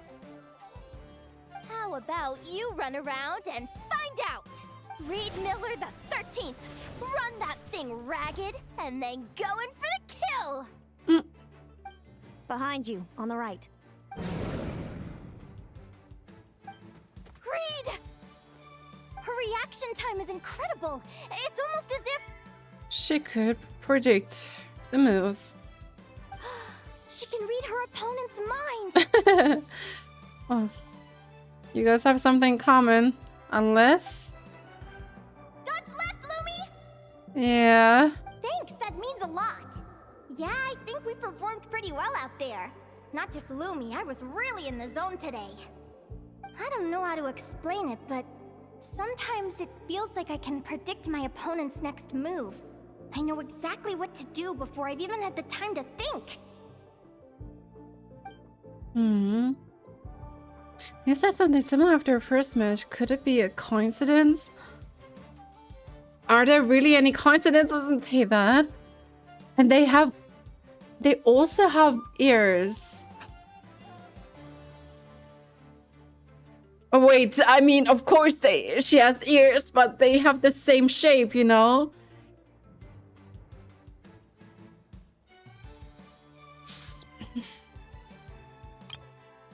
What was her name again? Celeano? Celeano? Celeano. What the? Celeano's Celeano. Celeano is wearing her hat, right? What if Celeano is one of Linnea's kin and she's just like hiding her wings? That would be quite interesting. And she's just trying to keep a low profile.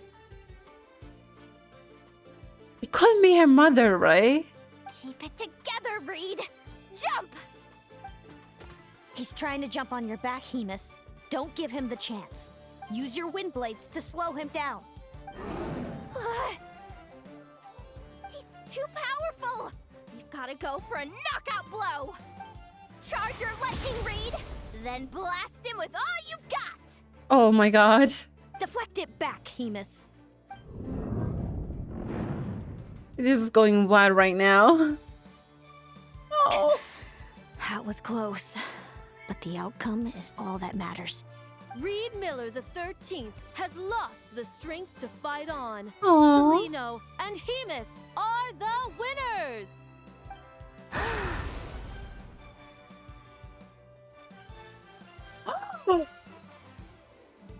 Oh! She also has oh! She also has these wings!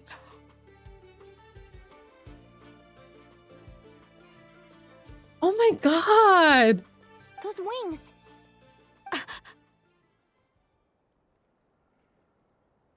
This is a surprise. Wait, who are you? And why do you... Huh? Why you have the same...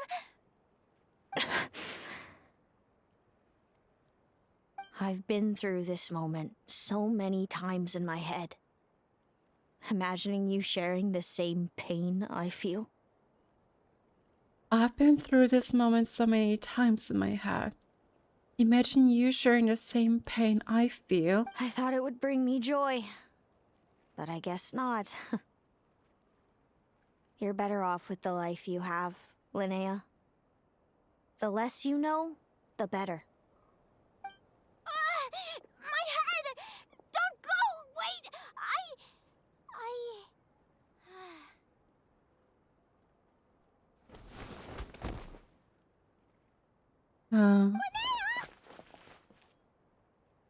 Did she just faint because she touched her hand? Because they got in touch right now? Huh? What happened? Why did Linnea faint? Sharing the same pain? Is this why she was like keeping tabs on her and she was like eavesdropping on them when Linnea was like telling us about her life, about her history. We gotta find her somewhere to lie down! Quick! Hurry! What happened? I'll go get Lauma.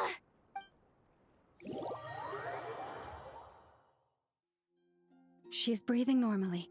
No obstruction of the airways. She just needs a little peace and quiet. Hmm.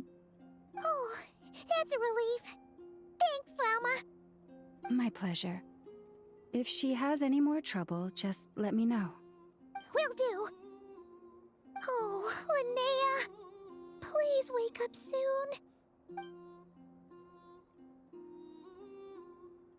Good morning! Huh? Where am I? Lumi?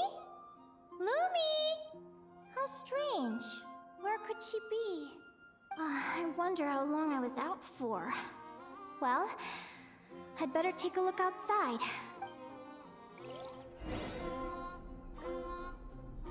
She's still dreaming.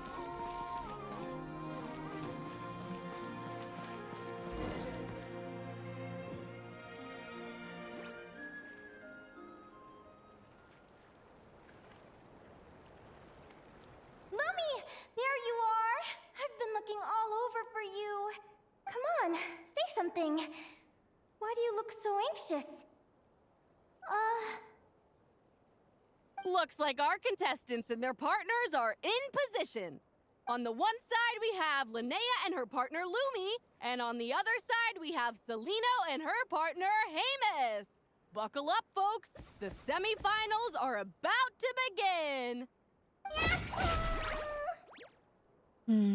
This is going to be an interesting fight, but hello, she just woke up and she gets dragged into this right away without her consent. That's so silly right now. Also, how will they, like,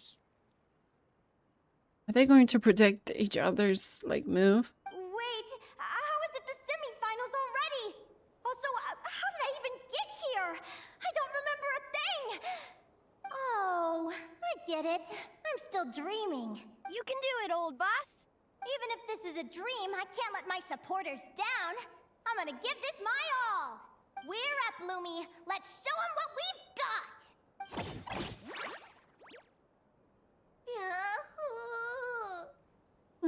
What a spectacular duel! But Lumi has lost the strength to fight on.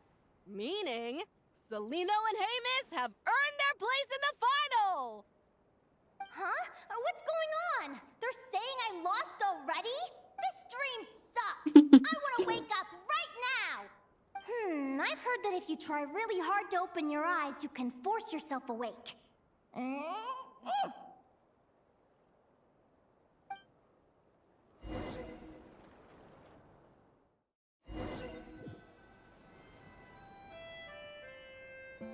Did it work? Oh. Is that mini Lum? No, not Lumi, but is this mini Linnea right now? Guess not. Huh? Is dream me writing a diary? Oh. My Adventurers Guild salary alone will never be enough to finance a research vessel. It seems my only option is to take up adventuring full-time. A research vessel? Looks like Dream Me is working hard toward my goal. But the cost is just astronomical. It could take a whole lifetime to save up for. Day 1. Got beaten up by monsters.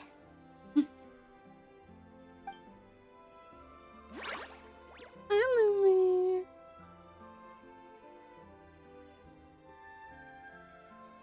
Day 5. Ran for my life with Lumi. Turns out I'm getting faster.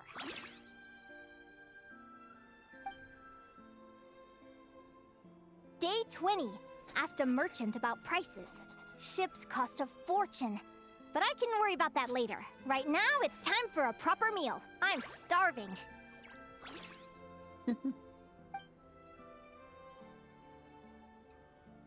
Day 72. Found a huge abandoned treasure chest. Finders keepers. Oh, the more stashed over here. Hi, Lumi. Books. This is a place where Linnea used to live.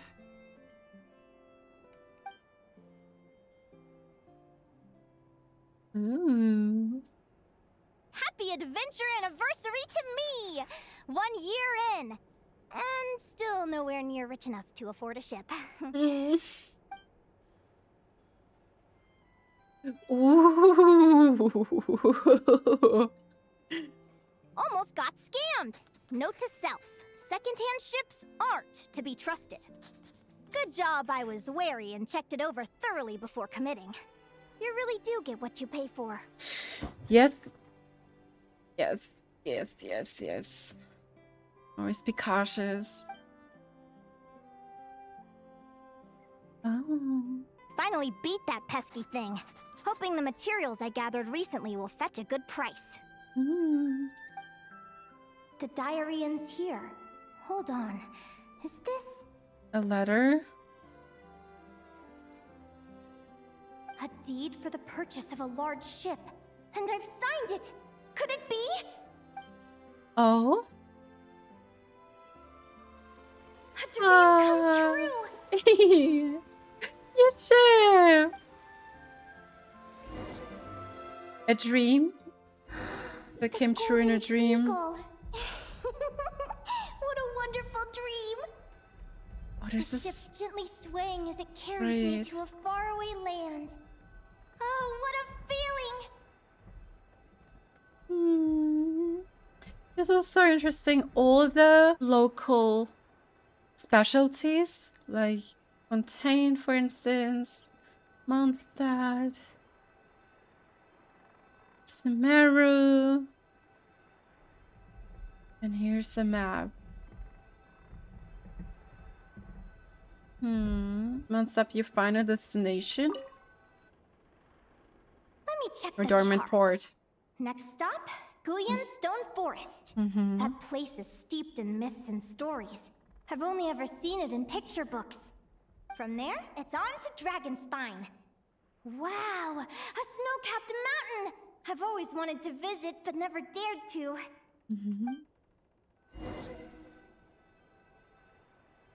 Yeah, the museum shelf.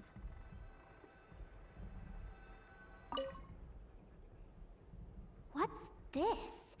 Clearwater jade? Pretty sure this can only be found in Chinyu Vale.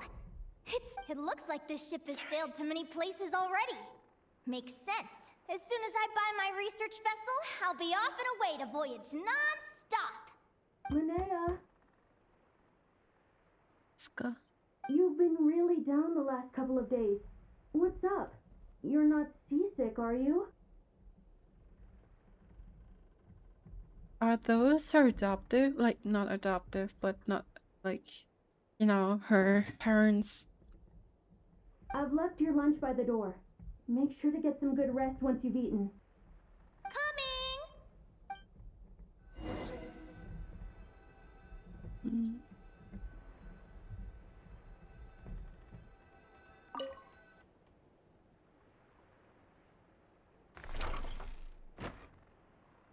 Oh, Inazuma. Where am I now? Oh, I feel so sore and tired. Wait, but I thought I was dreaming. Why do I feel like this? Is this some sort of lucid dream? Whatever. I'd better take a look outside.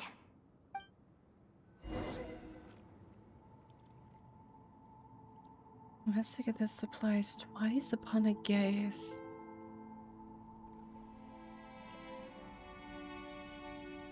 Clearwater jade. Didn't I see this on the ship just now? Why is it in pieces? And these books, how did they end up in this cave?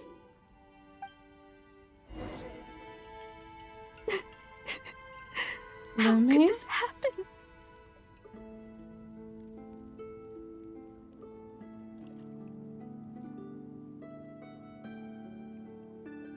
Hmm?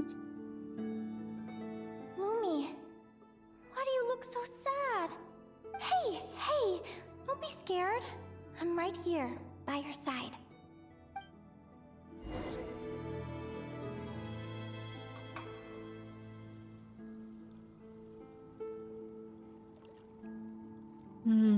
I wonder if, like, I wouldn't say mourning, you know, but they're like grieving right now. There's no way to blame Linnea for it, not at all. But still, I feel really sad.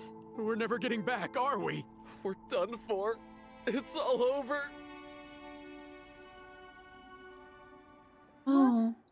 What happened? I thought I was on the ship. Is this the Golden Beagle? Totally battered. Who are these people?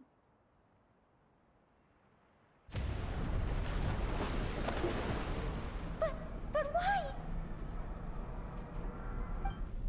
It's just a dream, though, right?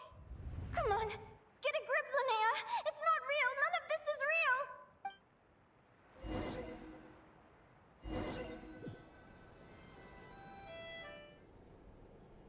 It's been many long years since the Golden Beagle sank. The diary again. How long is this terrible dream going to last? I'd love to say I'm over it now, but the truth is it still gets me down sometimes. It's like there's a heavy stone that's blocking up my heart, constantly weighing me down. I'm just quite confused. I wonder, did Linnea experience this before as well? Or did it just like happen because of Celeano? That's definitely a tough nut to crack. Lumi.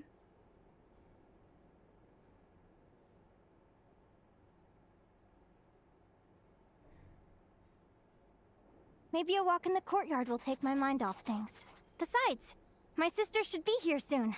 I can wait for her outside.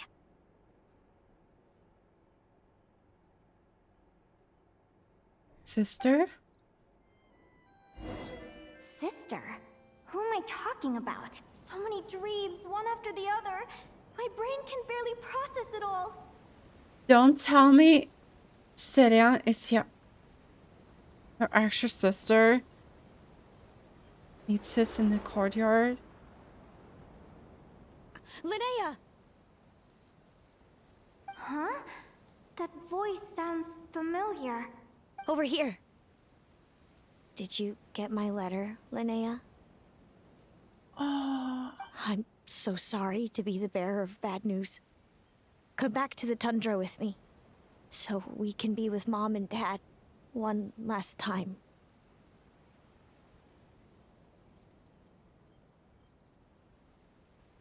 That's quite a revelation right now. So it's her sister? And one last time? Celeano? She's my sister? Mom and Dad? One last time? This is the natural circle of life. We don't live that much longer than humans. This day was always going to come. I can't pretend I'm not sad. But at the same time, I wonder how an ordinary person would react to hearing this news. At the very least, they wouldn't have to endure this horrid feeling of having tears they're unable to shed. Aww. At the same time, I wonder how an ordinary person would react to hearing this news. At the very least, they wouldn't have to endure this hard feeling of tears they're unable to shed. So the parents passed away? After all, we've already seen how all of this would unfold, long before it ever came to pass. Right. This is the natural circle of life. We don't live that much longer than humans. Not that much longer than humans. This day was always going to come. Remember when you passed out during that competition? You saw it all as you lay there, unconscious. At the time, you thought it was just a dream. When you passed out during the competition, you saw it all as you lay there unconscious. At the time, you thought it was just a dream. Is it like Celeano's inner word? What is she talking about? No. No. This can't be true. I understand how you feel. One moment you're gazing into the future from the past. The next, you're there, looking back at where it all began. When these two perspectives collide, how can the journey not feel like a dream? Time flies. One day, we too will grow old. Is it even possible to live a life without regrets? A long time ago, my friends and I talked about our dreams. Mine was to buy a research vessel and explore the mysteries of the world. Then, when too old for a life of adventure, I'd combine everything I'd learned into an illustrated atlas of nature. My entire life is recorded in these pages. Maybe one day, a long time from now, someone will open them and see that there are sections on the formation and evolution of certain creatures and environments that remain blank. Whoever you are, I entrust the task of filling those blank pages to you. The end of my time grows near, and I can no longer travel very far.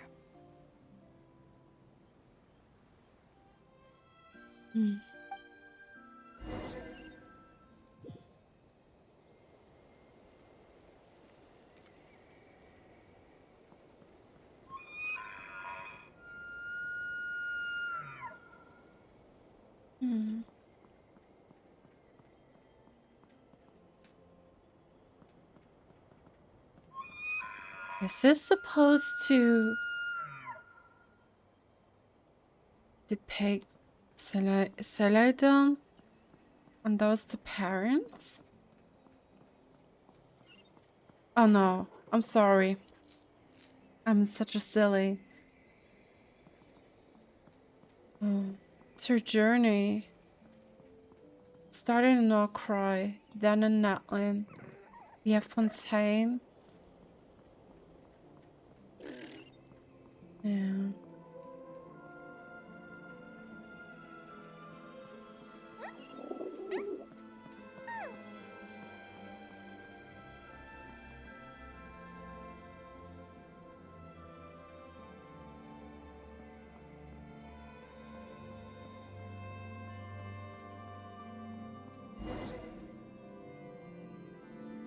This feels like an illusion, yet at the same time, so real.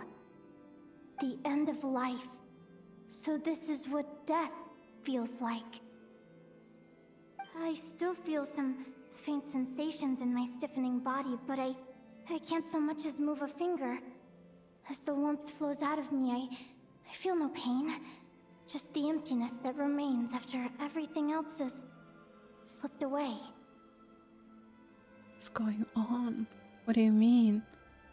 So it wasn't a dream, after all. It's all... What do you mean you're just passing away?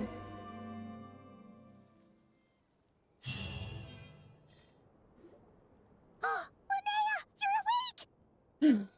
Oh, you were out for a long time. You must be starving. Do you want something to eat?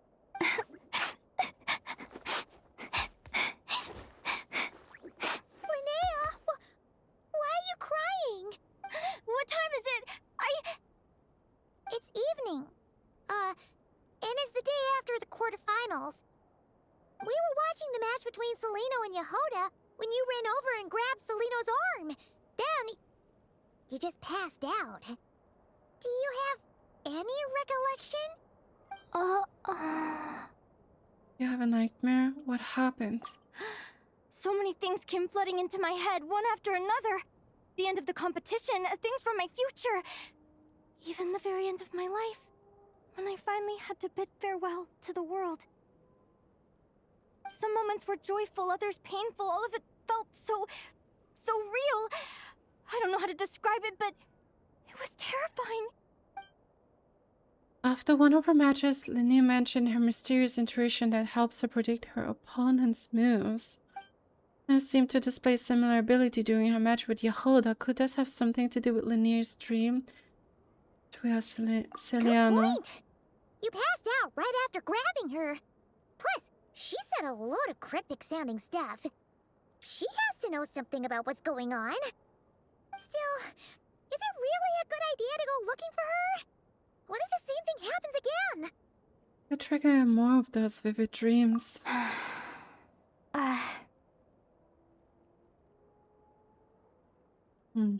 Do you remember when we were at Speranza and I told you guys about my childhood? Well, there were a few details I left out.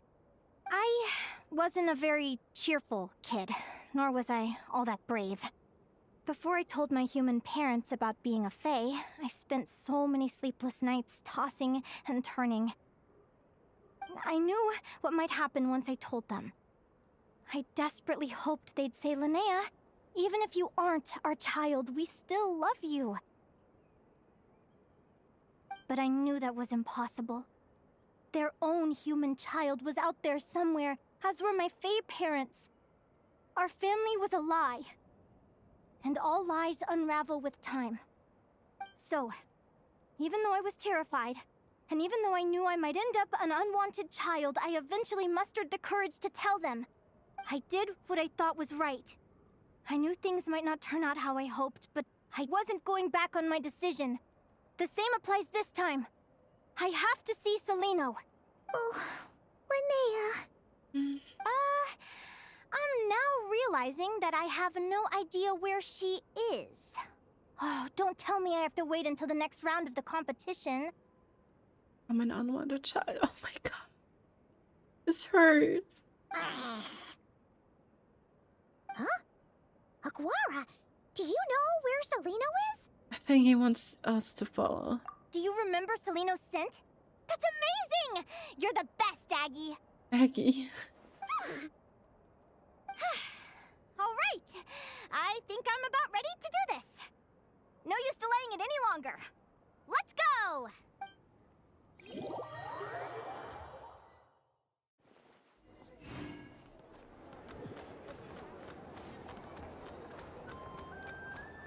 Flagship? I mean, the room next to us was closed, right? The doors were closed. Perhaps she did reserve this room. Huh? The flagship? What are we doing here? Mualani is here. People seem to really dig the drinks here. I wonder if I should take some back for Granny Seat Lolly. Yeah, Mavika as well.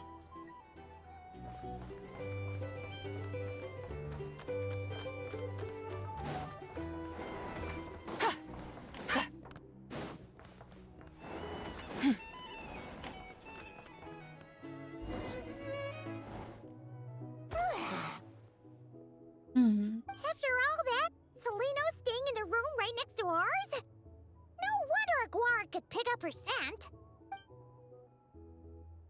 Is anyone there? You're sure this is the right room? Celeano, I know you're in there. Please, I need to talk to you. Celeano! I'm not here. R2? Am not. Quit bothering me. Not a chance. If you don't open the door, I'll be waiting right here outside until you change your mind. I have so many questions to ask you. Can you at least answer this one? Who are you to me? Are you my sister? Open the door! Oh, right. Stop yelling. Come in. That wasn't so hard now, was it? Take a seat. Just to be clear, I wasn't expecting visitors. so I can't offer you much in the way of comfort. Curiosity is a dangerous trait, Linnea. You're gonna regret coming here. Don't say I didn't warn you. You sure about that? Because if I hadn't come here, I'd be regretting it already. Will you please answer me now? Why do we have the same wings on our heads? Why did I pass out when I touched you? And why did I see all those... Her eyes, her pupils are shaped like a heart. Visions of your future? So,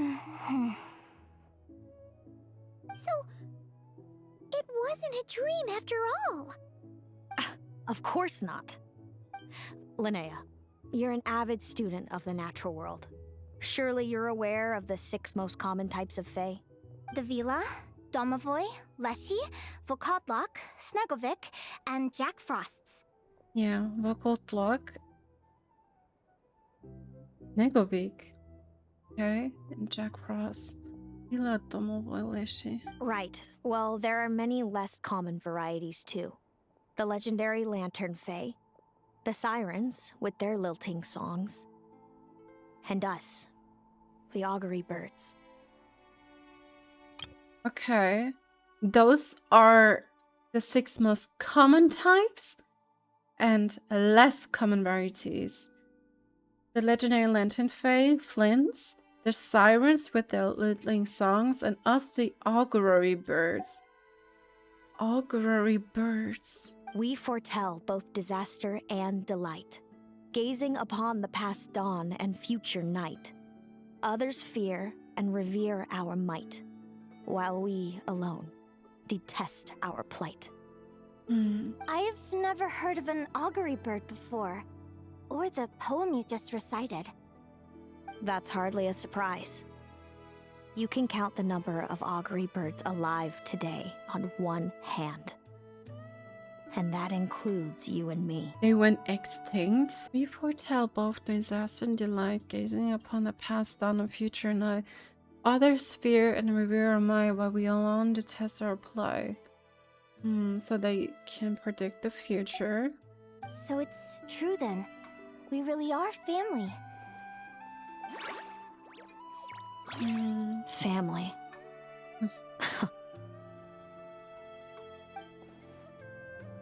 I didn't know that they're friendly, but something about that word seems to trigger her. Clearly, she has conflicting emotions about her family. Augury birds are born with a peculiar ability.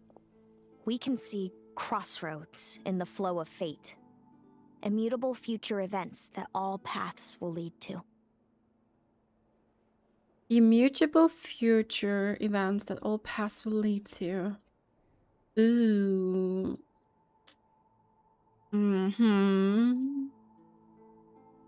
Well, how does this collide with the tablet's fake system? And also that the abyss stems from unfulfilled fates, kind of? Are you talking about prophecies? Yeah. We have met other people with the ability to see the future. Doesn't surprise me. Humanity has many ways of observing fate. The stars, the ley lines. Our abilities are feeble in comparison. Stars, the ley lines. It does remind me of Layla's second personality, the non-sleepy Layla. Wasn't she also called the Wisdom Sealy? The hypothesis that ley lines are basically mirroring the stars in the sky. We can only see our own fates. If a friend wants to know their future, or someone is concerned about the destiny of the world, we're powerless to help. You can only see our own fates if a friend wants to know their future, or someone is concerned about the destiny of the world. We are powerless to help. Oh my. Seems like they were building literally queues, like forming queues to ask about their own fate. But the way it feels to witness your own fate, I trust you understand by now, Linnea. Fate. Especially when fate is like set in stone, you know, and you just see everything unraveling before your eyes. And there's nothing you can do about it.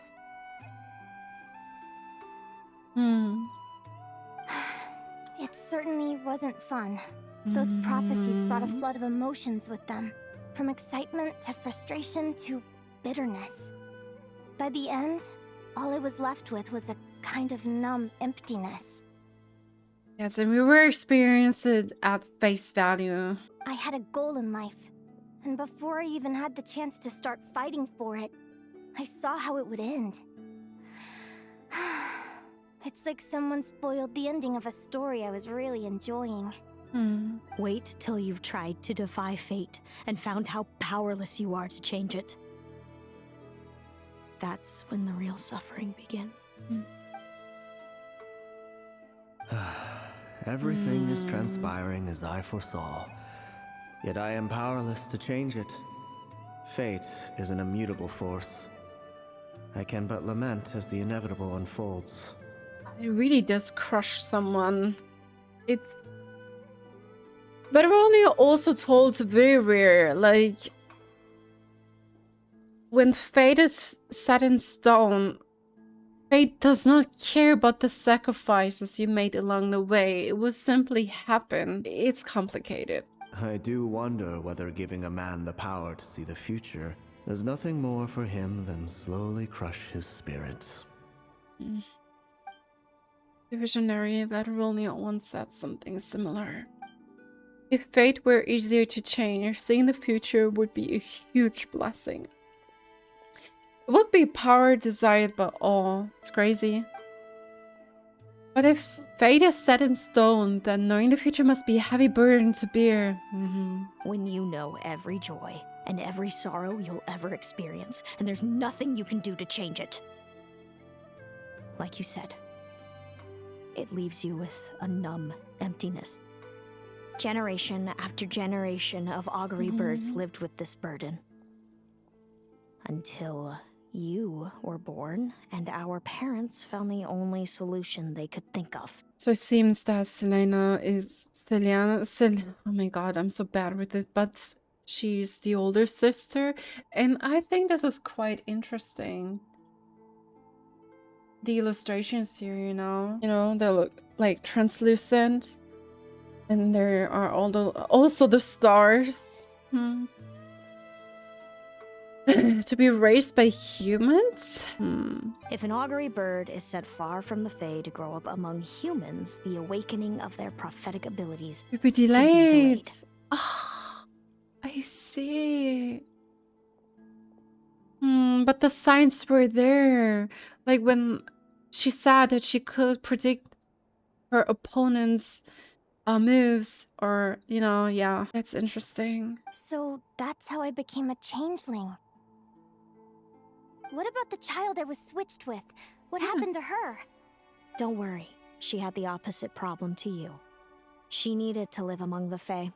She was born with a strange, rare disease that humans cannot cure. If she hadn't been switched, she would have died a long time ago. Oh my god. What a coincidence. Is this also fate? Our parents saved her life, then raised her as their own. Eventually, her birth parents came to find her, and now they're living together in Snegurochka. A human could not hear? Okay. I see. Wow. Our parents saved her life and raised her as their own. Eventually, her birth parents came to find her, and now they're living together in Snegurochka. Do we think that we are going to meet them eventually, when we will arrive in Snegurochka?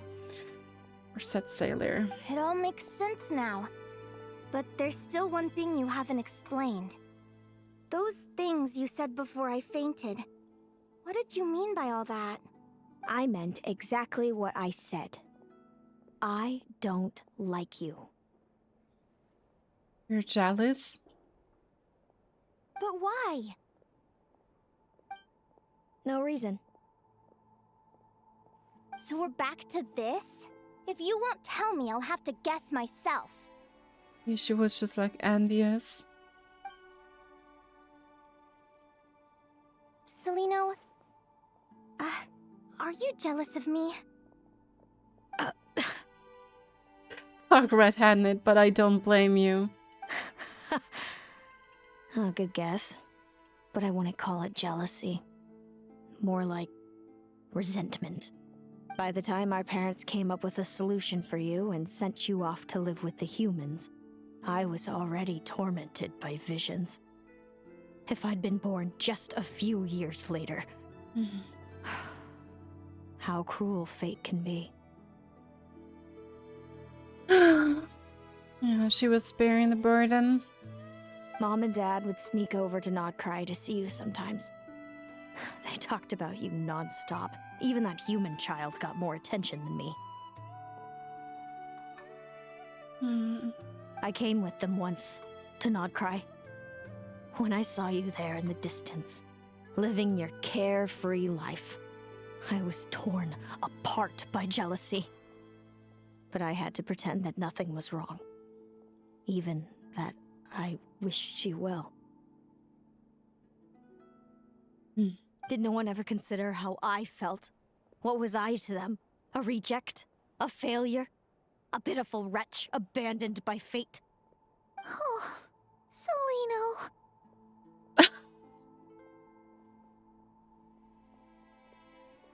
This is heart-wrenching. It really is. But we do not want to scale, you know? We do not want to scale or measure the pain or the weight of pain one had to bear. But both did suffer. All of this led to me deciding, a long time ago, that when you were old enough, I'd come pay you a visit. My plan was to tell you the truth about everything. And then, you would share in my suffering. I know. What kind of horrible person would want to do that to someone? Someone like me, apparently. Then why did you hide from me? You really want me to keep guessing? It was because I found out the image of you I'd built up in my head. Of happy-go-lucky Linnea, spoiled by her parents and coddled by fate. It was all just a fantasy. I overheard you and Speranza talking about your past. Desperately trying to hide the truth about who you were. Somehow getting by with a ragtag bunch of kids in the Conch Gang. Aww, she's crying. You described it so nonchalantly. But it was eating me up inside. In that moment, I didn't want to see you suffer, and I couldn't go on resenting you any longer. I just wanted to hold you tight and tell you everything will be fine, that you still have a family.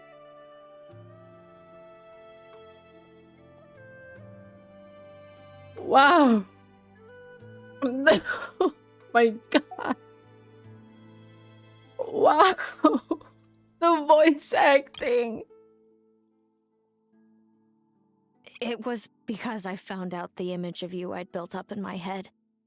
Of happy-go-lucky Linnea, spoiled by her parents and coddled by fate.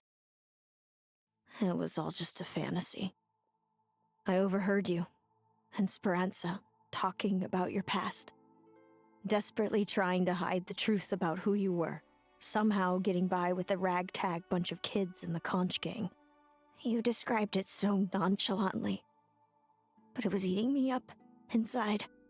In that moment, I didn't want to see you suffer, and I couldn't go on resenting you any longer. I just wanted to hold you tight and tell you everything will be fine, that you still have a family. Wow. Hey, sis. You're really not cut out to be a villain. So much for making me suffer, huh? Now you're the one crying and I have to comfort you. But I understand now. That feeling you had, It wasn't resentment. You were just lonely. I've always wondered about my real family. I'm so glad you were willing to see me, sis.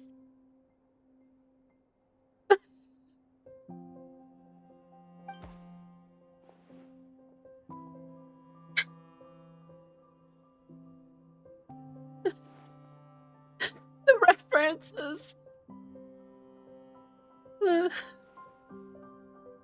Thank you. All of you. This is not how I expected this to go. Snegurochka, you both deserve a hug. Don't mention it. Paimon thinks it's always best to get everything off your chest. That way, everyone can go back to being happy. I did not imagine or like envision me to cry at the end. Tears were just streaming down my face. I mean, it did tug on my, like, you know, my heartstrings when she was like telling what a cruel life she had to live. And then when she realized that it was just a fantasy once she was like eavesdropping on Linnea, and she, you know, she got to know the reality. That's crazy. That's good. Wow. You're right, Paimon. I haven't been this happy in a long time. Oh. Hey, Celeano. I was wondering, how did you end up with a Radiant Bladehorn as your partner? All the ones I've seen in the wild have been hyper-aggressive. They certainly wouldn't let me get close enough to touch them. We met that time when Mom and Dad brought me to see you in Nodcry. Amos was still a baby then. Must have gotten separated from his parents. I ended up looking after him for a while. Aww. I suppose our friendship was preordained. Just like my upcoming victory in this competition. An immutable crossroads in the flow of fate. Immutable? You're welcome to try to fight it, if you want. Prepare to experience just how cruel fate can be. Leave this competition and fly somewhere far away. I promise you, something will happen to force you right back here. Leave this competition or fly somewhere far away. I promise you something will happen to force you right back Or here. if you prefer, you could go all out and try to beat me. But I have both luck and superior strength on my side. It's a goal few will never overcome. That's the way to look it now. The prophecies we see are the meeting points of every possible path. There are many possible roads into the future. But they all lead to the same destination in the end. Now that I know the pain of seeing my own fate for myself, I have to ask, how have you kept it going all these years? I learned to submit to fate. I just have to accept what will happen. There's no other choice. Since the outcome can't be changed, how I get there doesn't matter in the grand scheme of things. Every crossroad I've foreseen is a curse. So the best I can do is chase a little happiness in the unknowns between them. But what about you, Linnea? What's your perspective? I think I see things differently. How about we continue this conversation after the tournament? I'd rather give you my answer then. All right, just don't get your hopes up about the future. I don't want to see the disappointment tear you apart. She's actually so gentle. I'll be fine, trust me. Very Anyway, we'll caring. leave it there for today. See you in the arena. It's getting pretty late. We should all get some sleep. You're staying at the Flagship too, right? No need to see me out. I'll be fine. Oh, and thanks so much for keeping me company today. Good night. This is well done, honestly. Alright, friends, I'm finally back. I did check the video file and I noticed that my camera's flickering again. I really do hope that it won't happen now again. Yeah, I just took a brief break, like a short break to eat something and to yeah, mentally prepare myself for the finale. Let's see how we go. And yeah, I think that was really interesting. The entire ability to predict, well, to predict fate. Well, to prove that Sinali's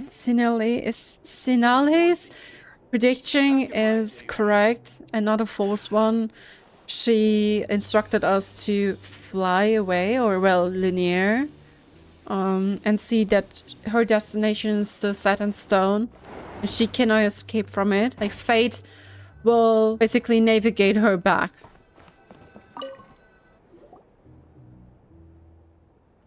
I'm chewing on the bubblegum. I hope that's okay. Traveler, are you awake? Yeah, I can't sleep. Oh, neither can Paimon. Linnea and Celeano aren't the only ones with a big day tomorrow. You've got your semi-final match, too. We have no idea who your opponent could be, and Paimon's a little nervous. I'm just having my second monitor right next to me, and I'm just staring at it every now and then. So don't mind me. But yeah, we have no idea who your opponent could be.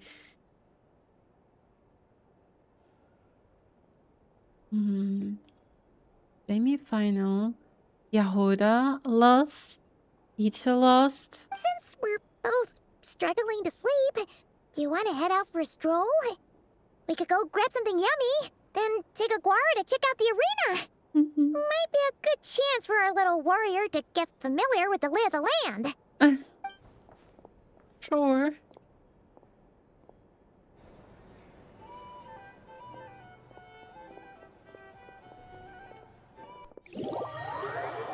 It'll probably be a long stroll then.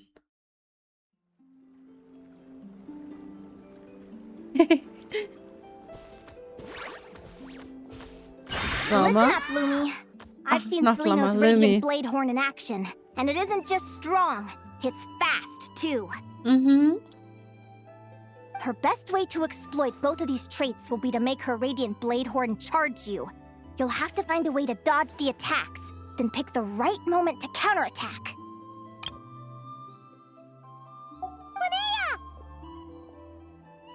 Getting in some last-minute preparation. Sure am. What are you guys doing here? Lumi and I were just going over our strategy for tomorrow. Since you're here too, how about letting Aguara join Lumi in some friendly sparring? Yahoo! Yahoo!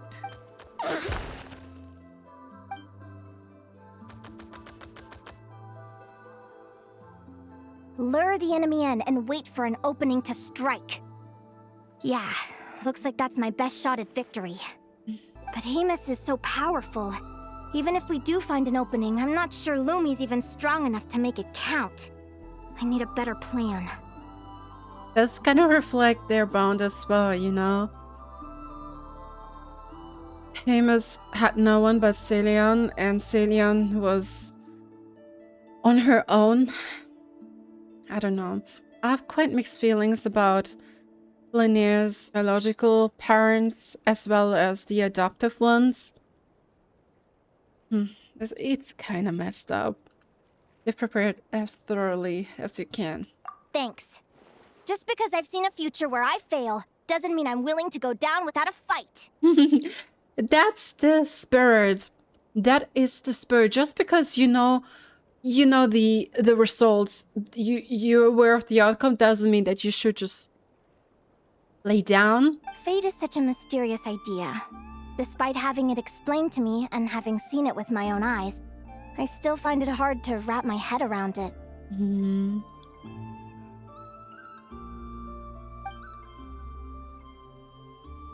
What does fate mean to you? You're in a philosophical mood, huh?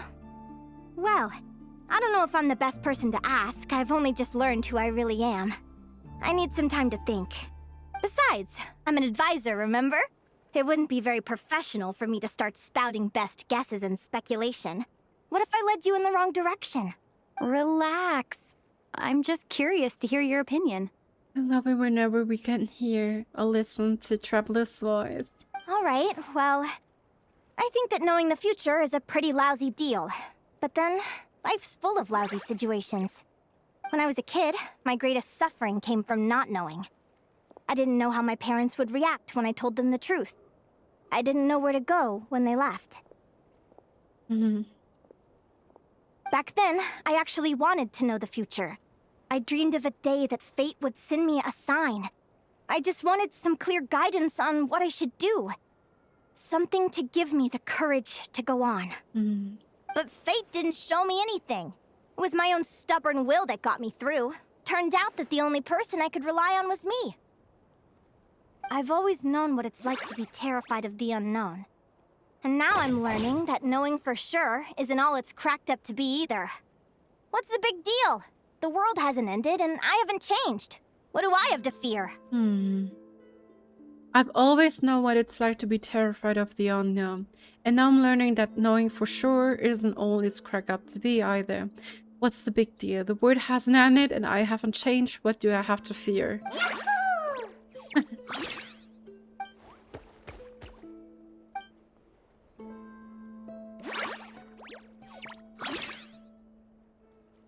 Paimon the Mentor. Training session over!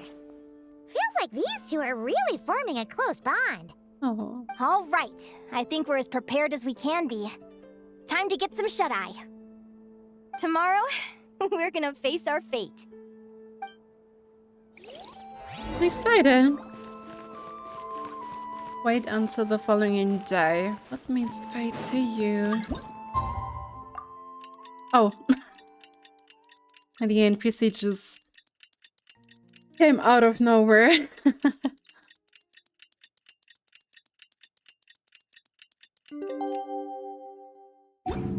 Can we make it to the finals though?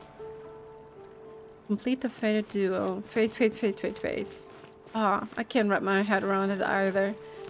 Alright. Is everybody ready? Prepare yourselves for the opening match of the semifinals! Our contestants are ready and raring to go! On the one side, we have the Traveler and her partner Aguara, and on the other side, we have Viliana and her partner Gornyesin. That is quite an interesting design. She looks very special. You can do it, Aguara!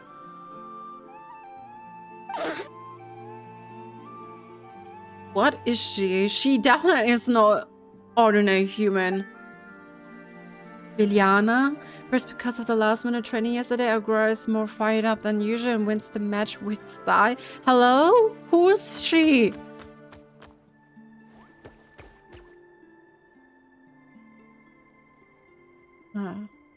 We have never crossed paths with her, and she doesn't look like a follower of the Frostmoon Science either. We have a winner!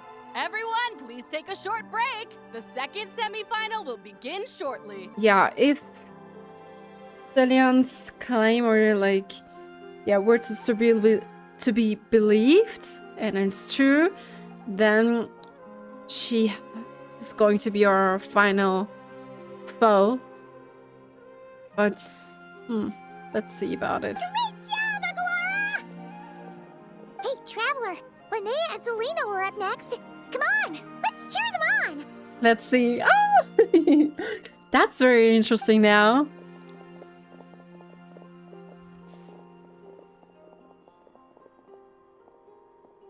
Looks like our contestants and their partners are in position.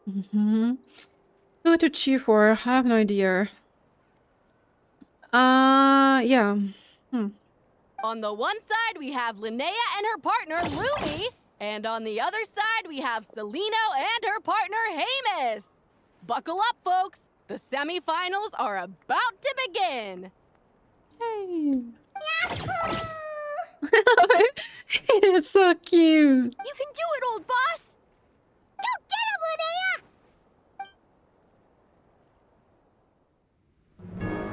What's happening? Charge, Hamus! Don't panic, Lumi. Remember your training? I'm right here. Ready? I got this, Lumi. Now jump! Attack! Stop her!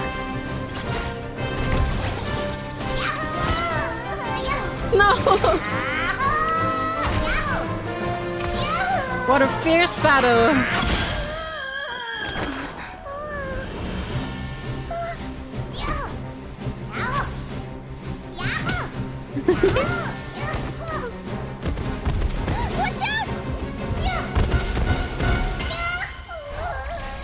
This is the will of fate. It was over before it began.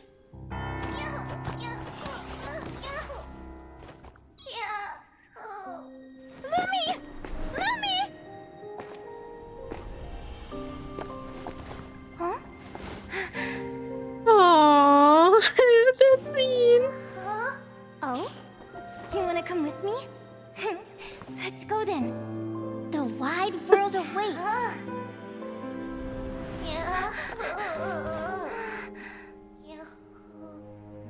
Come on, Lumi!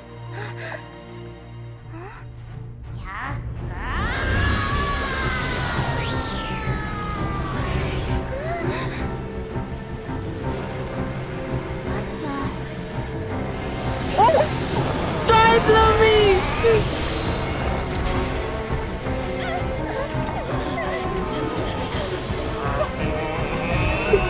Oh my god! Don't worry, Hemus.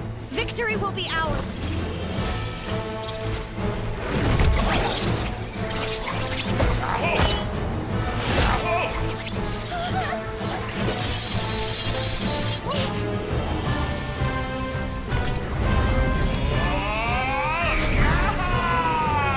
Oh my god! Lumi!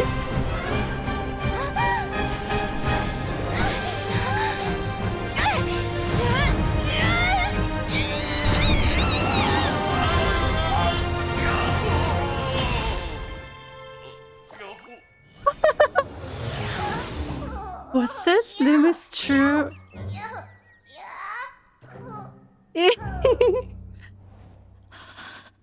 That was a close call. Oh my god. Lumia just unleashed her true power and turned into a giant Jack Frost. Celeano did trust the prophecy. She did rely on it. She didn't move an inch. She was like, yeah, I will win either way. But it was actually Linnea. Could have ended pretty bad. Oh no! You were amazing! I didn't know you could grow that big! Yeah.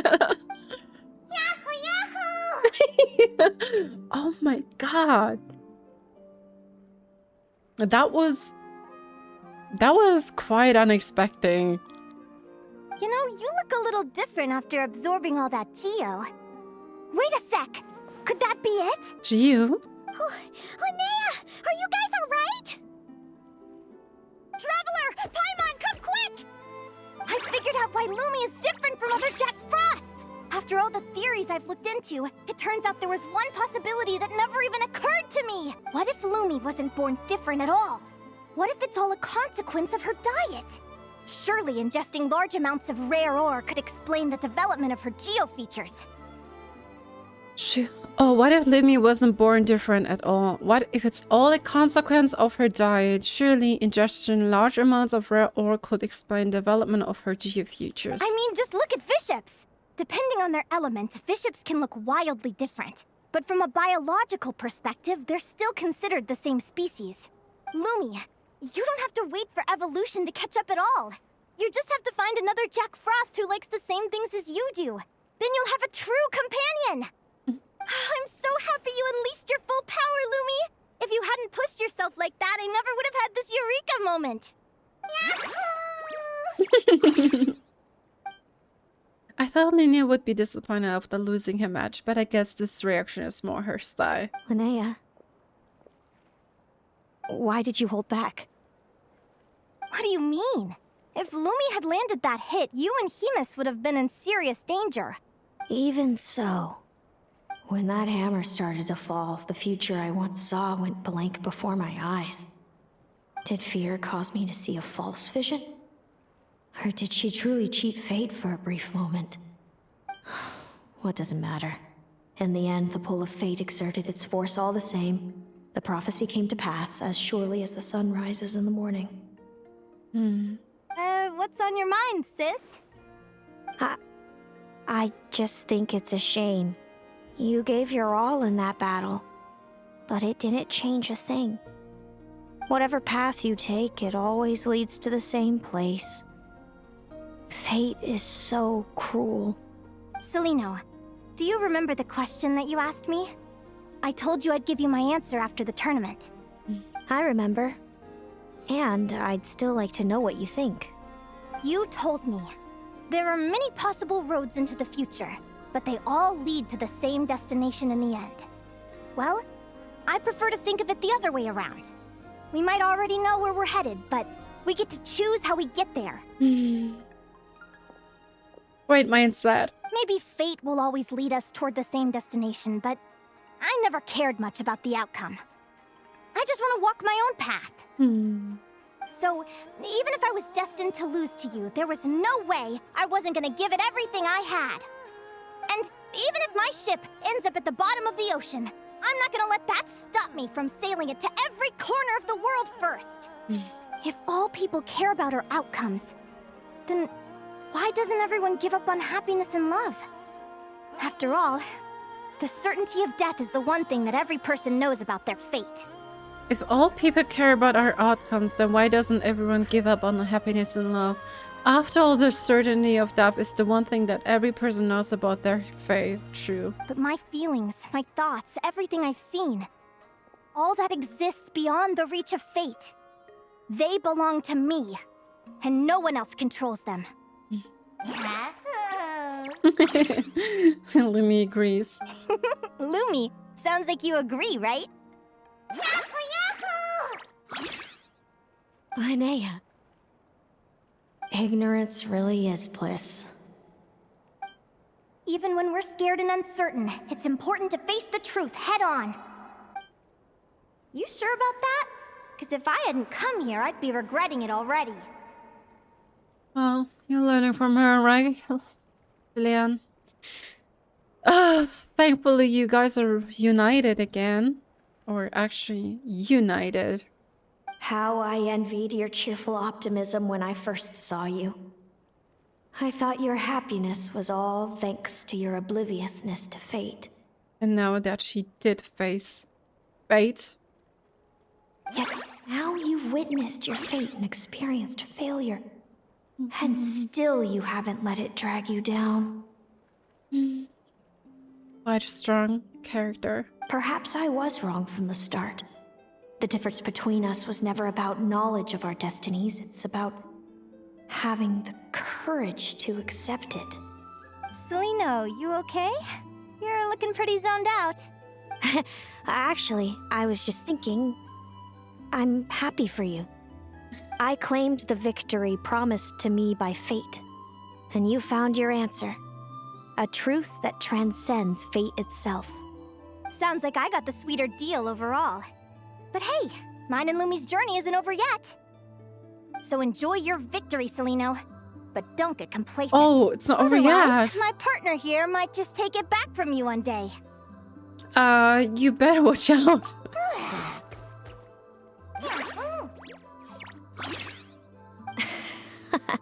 That little thing? Well, Celeano, can you also predict the fate of someone who is not native to that? I will say it again. The unknown variable. That plus our special bond. Let's go, partner. This time it's my turn to help you train. So, Aguara comes from Natlan, right? If we're gonna... Oops.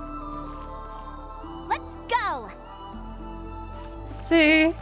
Yeah, we would just easily fly to Natlan. I mean, after all, Linnea can fly, so why not? We can use our teleports or waypoints. Hello, Natlan! I'm back! Give me a moment to set up the tent. I bought this one the last time I was here. Are we going to see your little one? Oh, I'll lend you a hand.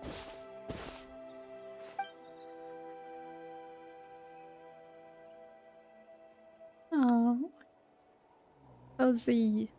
Now then, Aggie, it's time for you to learn one of Lumi's signature finishers. Watch closely.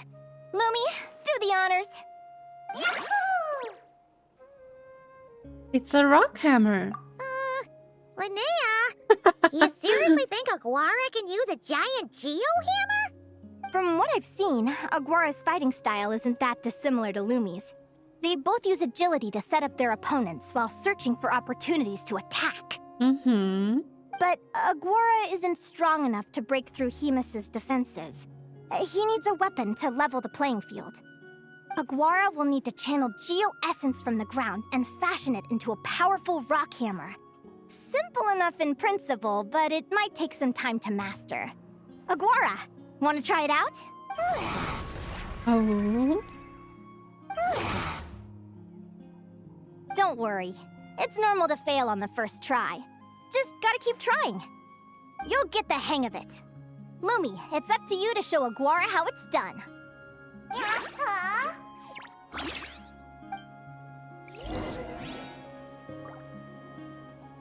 Wait until the evening of the day after tomorrow. What a great day. You'll get the hang of it. Lumi, it's up to you to show Aguara how it's done.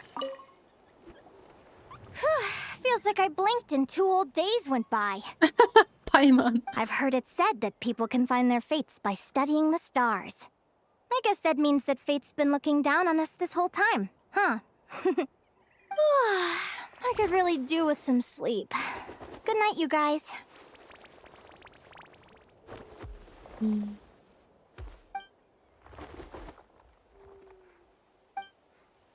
As a descender, my fate is my own. I don't know what it's like to have my destiny and card in place. The rules of this world surely exist for a good reason, and the same must go for fate. But on this journey, I've witnessed far too many people who yearn to defy their fate. Is anchoring fate in place truly the best solution? Maybe one day I can. Ah!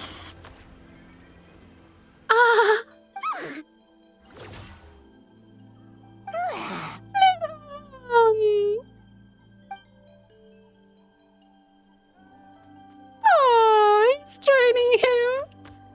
Oh.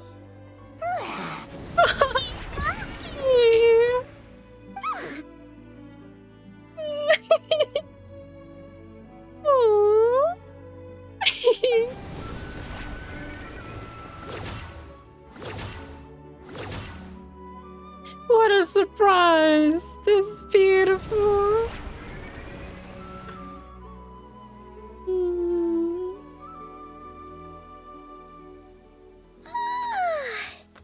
Paimon slept really well.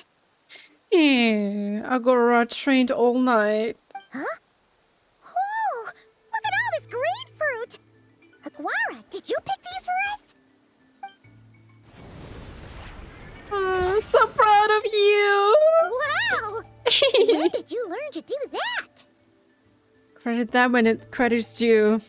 Oh, Rocky! Our mysterious companion. I'm so proud of you. Great. Are you saying you had help from another Saurian? Who could that be?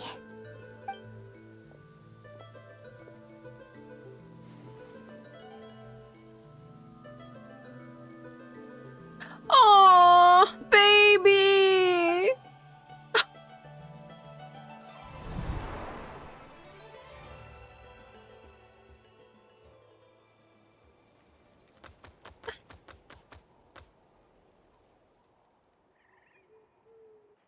Alright! Now that Aguara's mastered Lumi's secret weapon, it's time to head back to Notcry. I love we should little get back one. just in time for the finals. The quest was so, you know, with the Flame Lord blessing.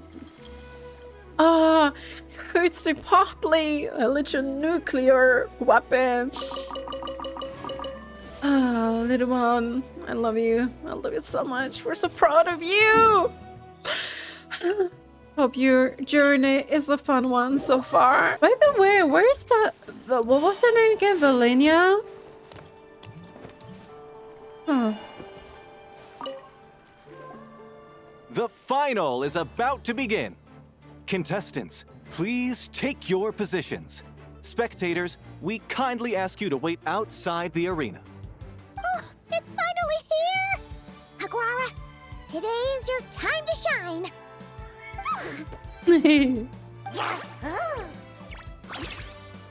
It's all up to you now, partner. You've done the hard yards in training. Now, go out there and believe in yourself! It's time to write your name in lights and show the world how hard we've worked! You've got this, Aguara! We've got this. I'm not gonna lose. Yahoo! Yahoo!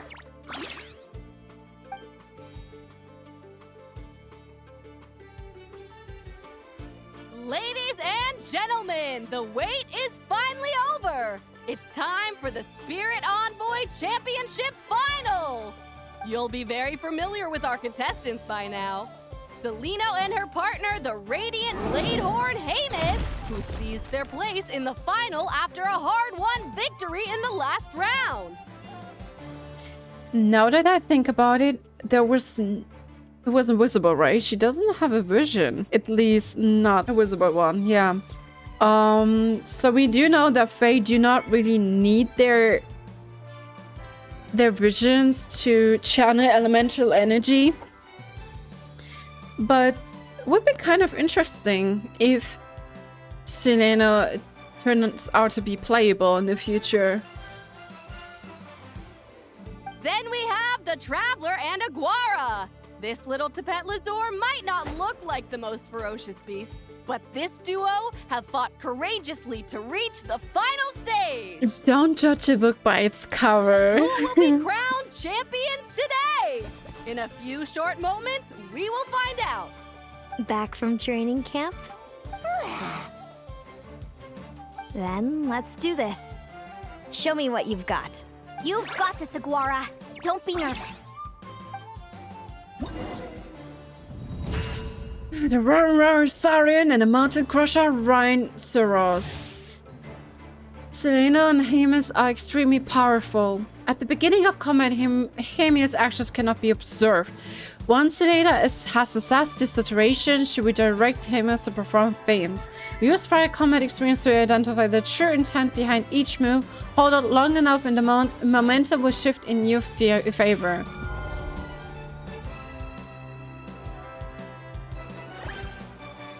Plan is impossible to predict. Ira will have to act first.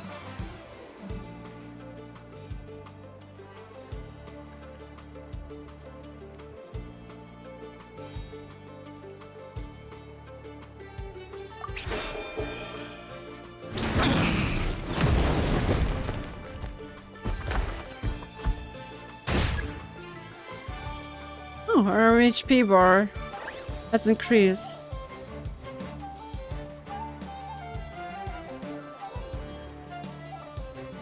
Oh my god.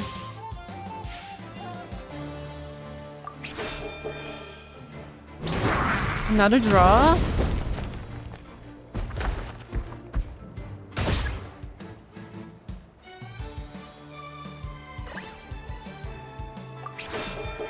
Oh no.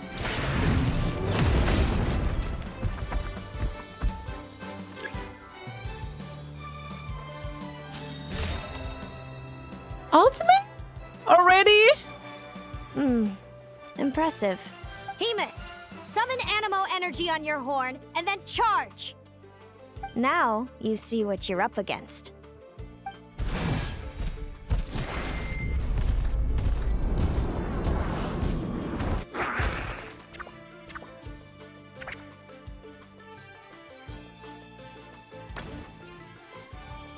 Hiding underground, are we?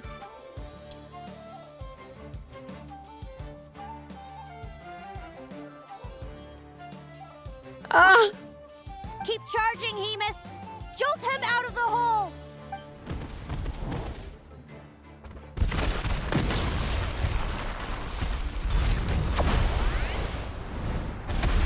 Oh!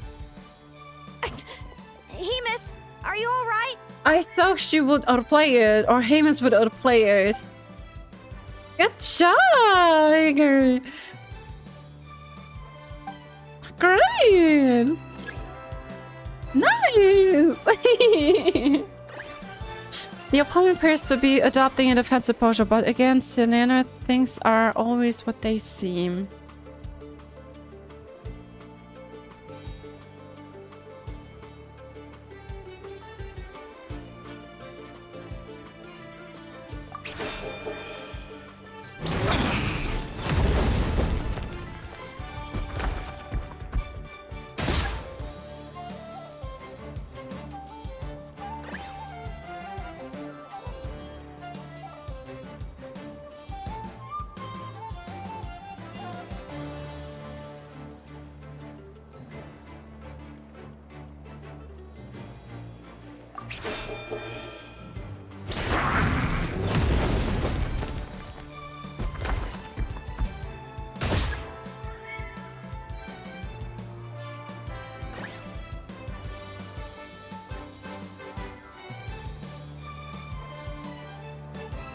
Let's see if she really did one. Oh no. It was a feint. What?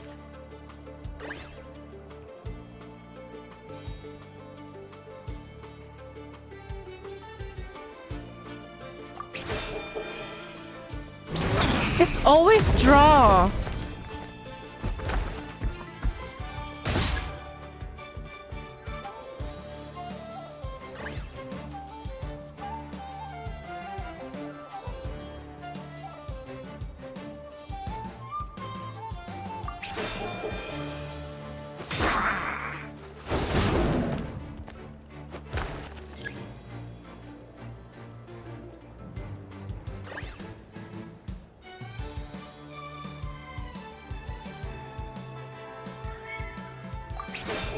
No.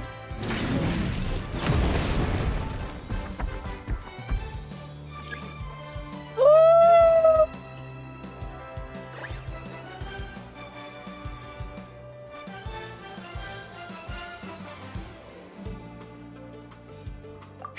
Yeah, we lost. Oh no. No, Rocky, I mean Aguara. Wait, you can retry it? Wait, let's see. Sometimes the most obvious one... Oh. It's the less expected one. 6767, okay.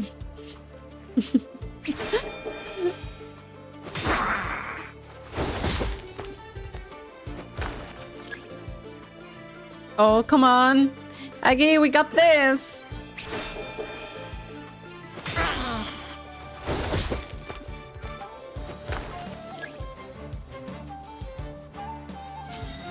Oh, finally! Come on, grab your hammer. Hemus seems to be running out of steam, but Aguara is already panting too. Looks like it's time to end this. Aguara, just like we practiced.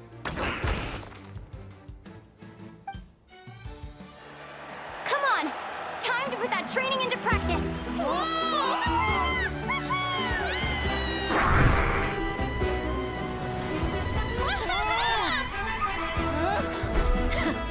Interesting. Hemus, we showed them no Dude, that little munchkin got some style. It's a trip to the hot springs if you win. Hemus, full tilt! Aguara, charge!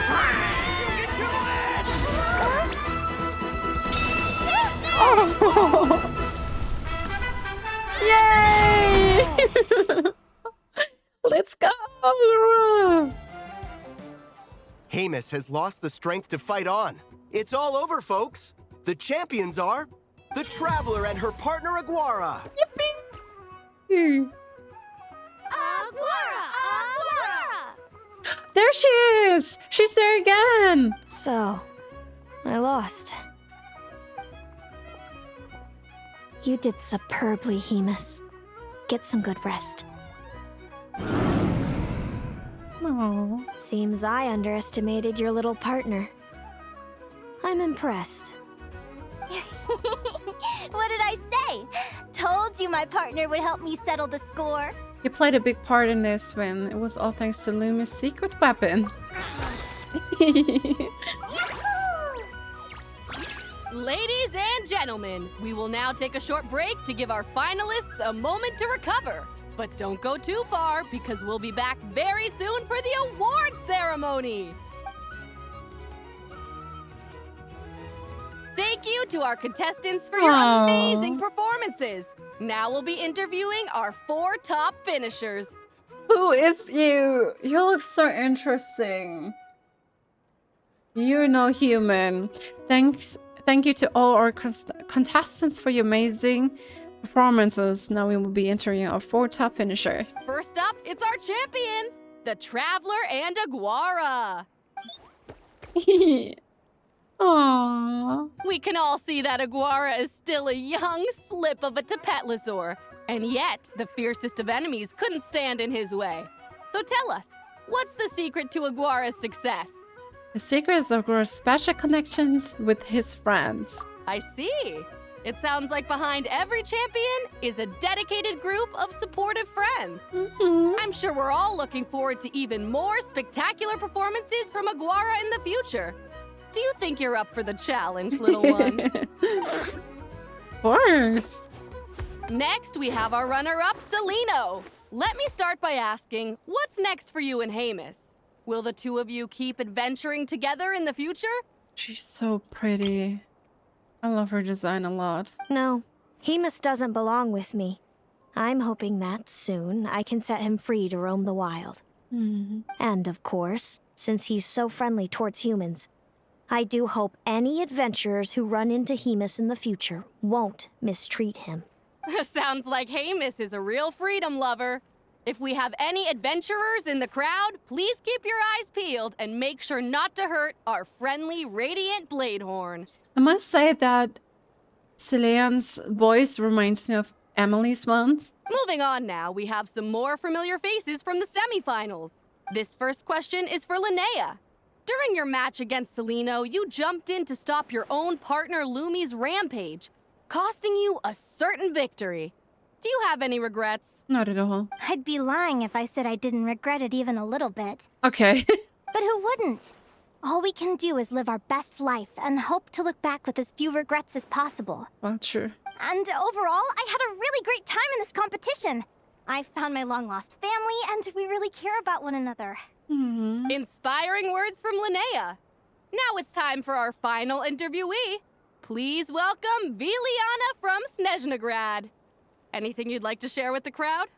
Snegurochka.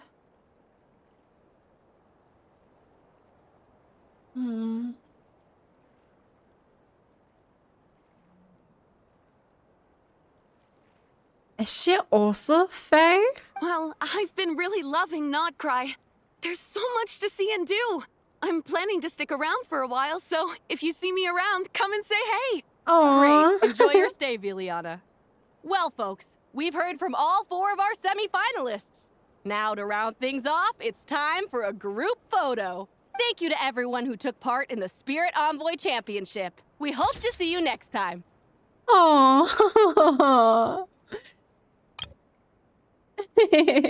That's adorable. She looks quite interesting. Her design is really, really pretty.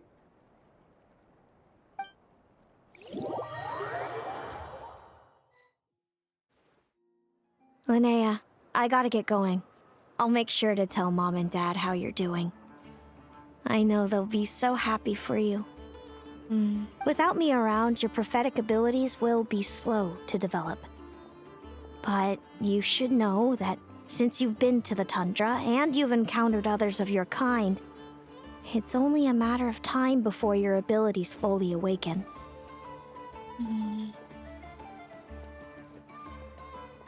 I'm sure you already know how I'm going to respond, sis.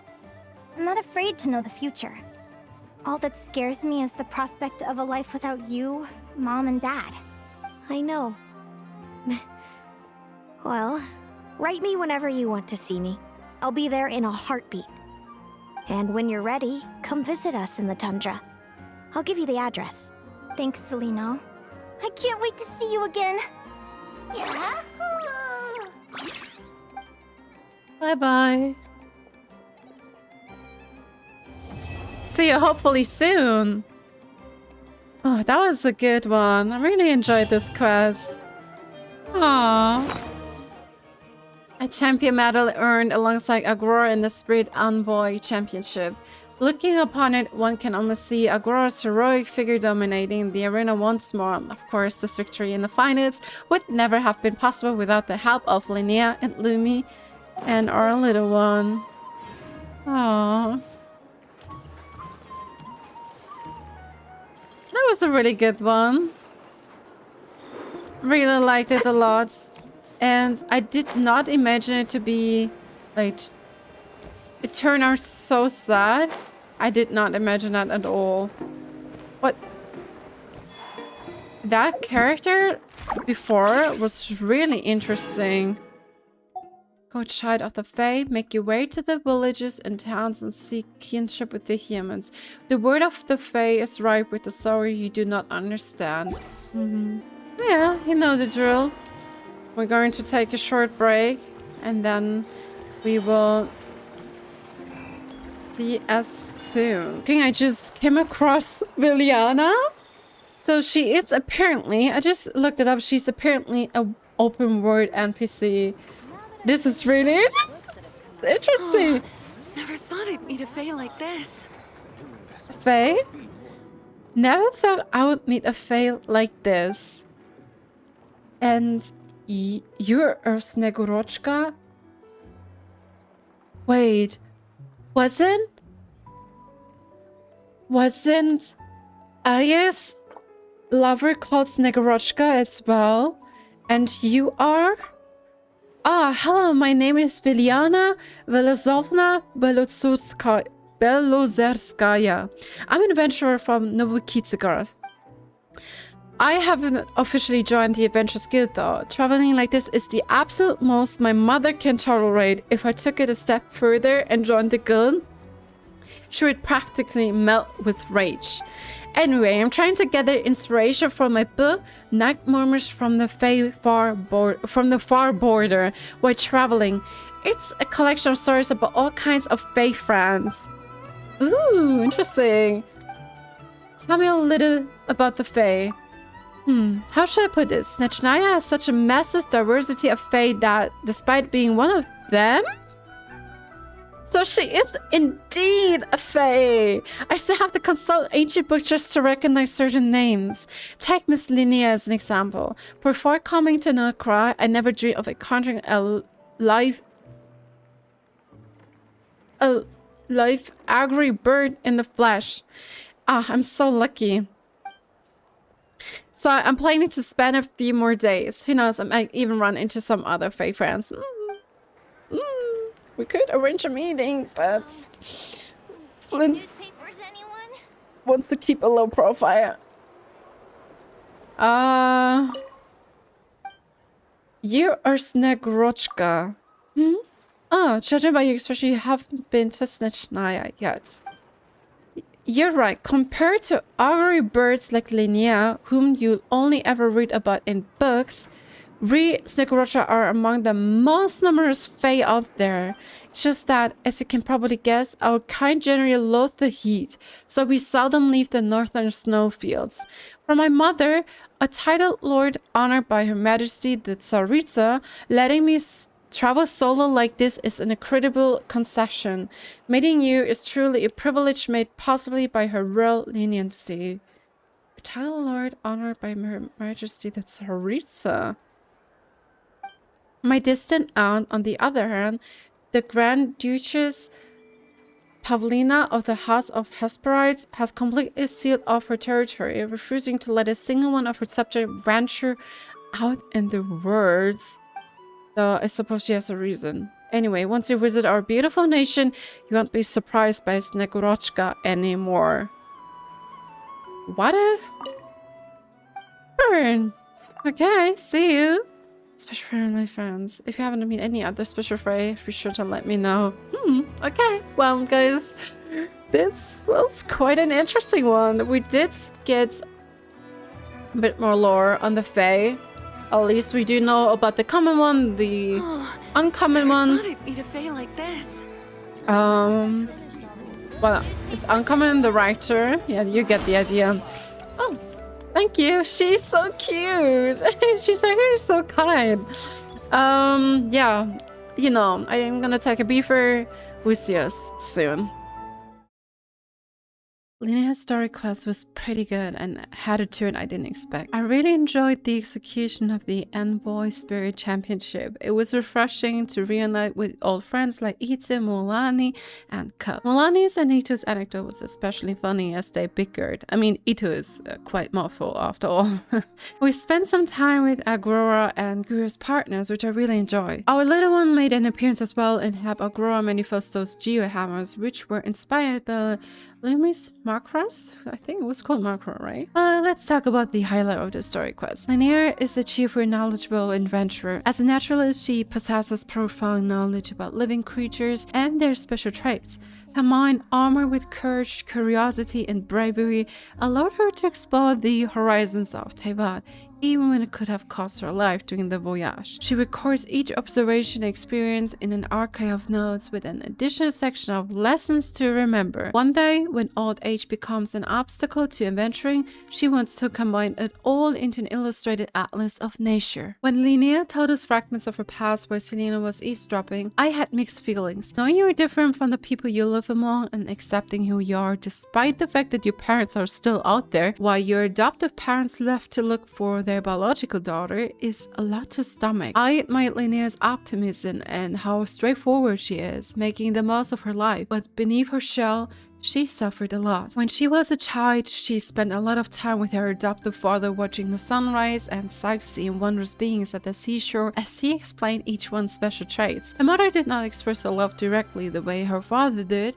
but instead through deeds. She made sure Linnea's external appearance was always taken care of, and if Linnea's clothes had holes, she mended them immediately. Her mother also noticed Linnea's irritation with her two stubborn wisps on her head, which later unfurled into a pair of wings, and sewed her hat that Linnea cherished and used to hide her not yet fully fledged wings. As time flew by, Linnea noticed her body changing.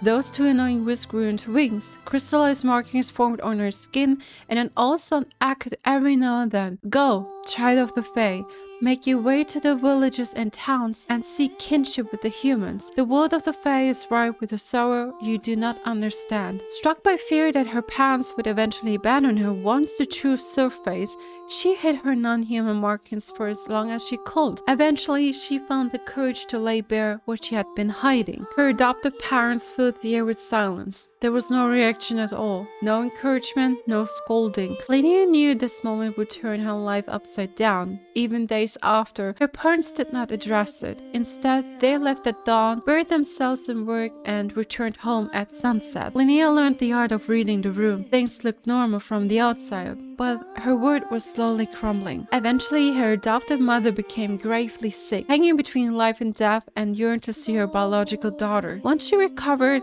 she became a silent woman, still hurt by the longing to see her daughter, and Linnea's father made a decision. One morning, he thrust a purse of Mora into Linnea's hands and told her they were leaving to look for their true daughter before death severed their string of life. They had already made sure Katya would take Linnea in at the Speranza. Linnea was left with a bitter farewell and a hat her once lovely mother had embroidered for her. She no longer had a place she could call home until she was adopted wholeheartedly by the Speranza and the Conch Gang. All of this was part of the story Celeano, Linnea's biological sister, did not know. At first, I couldn't really gauge Celeano. She clearly knew about Linnea and her words were mysterious. It became even more intriguing when, during the tournament battle, it turned out that Celeano was one of Linnea's kind, and Linnea experienced a vision of her fate after touching her sister's arm. Aguara, being an exceptional macromestic, helped us figure out that Celeano's room was right next to ours at the Flagship. Celeano eventually elaborated on Linnea's sudden vision of the future, attributing it to an ability specific to the Augury Birds, a less common variety of the Snowland Fae, which includes the legendary Lantern Fae and the Sirens with their lintic songs. The most common types are the Villa, Domovoi, Leishi, Volkotlak, Snegovic, and Jack Frost. For instance, Lumi. Augury birds are born with the peculiar ability to see, as Celeano put it, crossroads in the flow of fate. While there are many who can observe fate of the world, Augury birds can only see their own. Many generations live with this heavy burden, including Celeano, until their parents came up with the only solution they could think of. When Linnea was born, they decided to switch her with a human baby so she could live among humanity, which would likely delay the awakening of her prophetic ability. There were already signs. Linnea said it sometimes occurred to her to know what was next to come, whether it was an opponent's next move or question about to be asked, though she chalked it up to intuition because she did not know the truth. Upon learning how Linnea became a changeling, Celeano explained that the human child was born with a strange and rare disease that humans could not cure, but the Fae could. The parents raised the human child as their own until Linnea's adoptive, or rather birth, parents came to see the child. They now live together in Snegurochka. Linnea noticed Celeano's averse attitude toward her and wondered why she acted that way and whether she was jealous. Celeano admitted it was more resentment. The vision of her future tormented her, while Linnea was blessed by time, born a few years later, and chosen to be raised by humanity, totally oblivious of her fate. Their parents sometimes snuck over to not cry to look after Linnea, endlessly talking about her. Even the human child got more attention than Celeano ever did. Once, Celeano decided to join them, and when she caught Linnea living a carefree life, she was torn by jealousy. She thought it was because Linnea still had not awakened the ability to foresee her future. Celeano felt abandoned. Not once did the parents consider how she must have felt. All of this accumulated and led to Celeano's decision to tell Linnea the truth once Linnea was older, so she could suffer too. But once Celeano eased her back at the Speranza, she realized the image she had built of her sister was false and that Linnea had suffered as well. Thus, Celeano did burst into tears. All she wanted in that moment was to assure her little sister that she was not alone and that she still had a family. This entire scene tugged at my heartstrings. Celeano's voice actor did a perfect job conveying that moment of realization charged with emotion. I really loved the sisters reuniting and the fact that Linnea is one step closer to knowing the truth. We might even accompany her when she plans to head to the Chandra again. Before the semifinals and the battle between Celeano and Lumi along with their companions, Celeano emphasized again that the fate is set on stone and is irredeemable. According to her prophecy, she will emerge victorious no matter what. During the cinematic, we witnessed that Lumi went haywire as she accumulated geoparticles and became quite gigantic. It was a close call before Lumi nearly pummeled both Hemus and Celeano until pulp. In that moment, even Celeano's fate was obscured. Without Linnea's interference, both could have been badly injured. Nevertheless, it still led to Celeano's victory. Celeano was surprised that, even though Linnea could have won, she decided to stop Lumi instead. She thought this was a shame, since Linnea gave it her all, viewing fate as a cruel thing. But Linnea sees it differently. Even if fate has determined a destination, she alone can decide what to do or not do. Linnea's thoughts and feelings belong only to her, and nobody else can control them. This, unlike Celeano, as Linnea found a truth that transcends fate itself. Well, it's pretty funny that Celeano's final foe was the traveler at his center, whose fate is not attached to Tevad, and their little companion, Augura. The traveler emerged victorious, and all's well that ends well. Celeano bid farewell to Linnea before she headed back to her home, but made sure Linnea knew that whenever she feels lonely, she can write her sister a letter. The two sisters had to part far sooner than expected. The day following the championship at dawn, Celeano was about to board the ship that sailed back home until she heard the sound of hurried footsteps, her sister Linnea stopping her. Even though they already did farewell each other, Linnea swiftly thrust the gifts into the arms of a bewildered Celeano, giving her keepsake that marked their bond and would keep Celeano company. When she finally embarked the ship and could no longer spot her sister, she noticed a letter tucked between that was written in a hurry. My dear sister, didn't you just say that I should write to you whenever I miss you? Well, here I am, doing exactly that. I'm sorry you had to go so soon. I really wanted to show you not cry properly. I would have loved to show you the nocturnal blossom, for example. It's a really cool flower with 2 petals, one blue and one pink. You know, just like you and me. I was planning to take you to the Clink Clank Krumkake craft shop too, where you can find all these fun gadgets, even though I can't help trembling whenever I get close to it. I bet you would jump out of your skin when you first go in there, just like I did. I mean, we're sisters after all. I really wish you could have stayed a bit longer, but that's alright. We have so much time ahead of us. We were there for each other through all of life's big moments. I'm sure I'm there in your visions too, right? While the burden of being daughters of the Augury Birds can be a heavy one to bear, but at least from now on, we can shoulder together, my dear sister. We know that Cinchinaia is drawing closer than ever. The Snow and Fae were first introduced on the official website of the Song of the Wacky Moon, and the more we learn about them, the more it reshapes my perspective. It was totally unexpected when this unique-looking NPC, who later turned out to be a Fae too, specifically as Snegurochka, participated in the championship. Once you've finished Linnea's story quest, you can talk to her. Her full name is Viliana Velizovna Belotzerskaya, oh my god. And she's an adventurer from Novikitsk.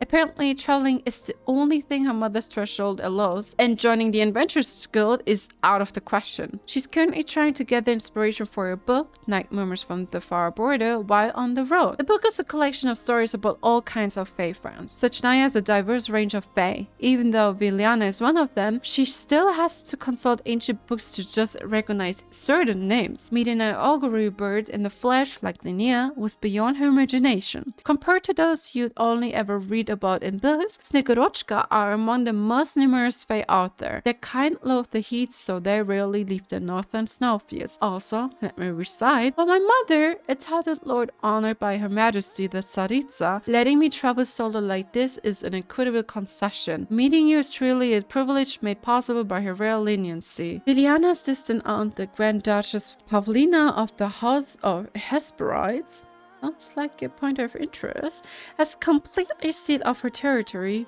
refusing to let a single one of her subjects venture out into the world. That's spooky and terrifying. Now that I've gotten all of this out, I'm really happy and excited for what's next. I'm glad that Linnea and Celeano found each other and swept away every misunderstanding, starting anew with no accusations. No child deserves to suffer or to feel abandoned like they are not enough. It truly breaks one's heart. I only wish the best for them, and once Linnea gets her research vessel, aka the Golden Beagle, may she have a bon voyage.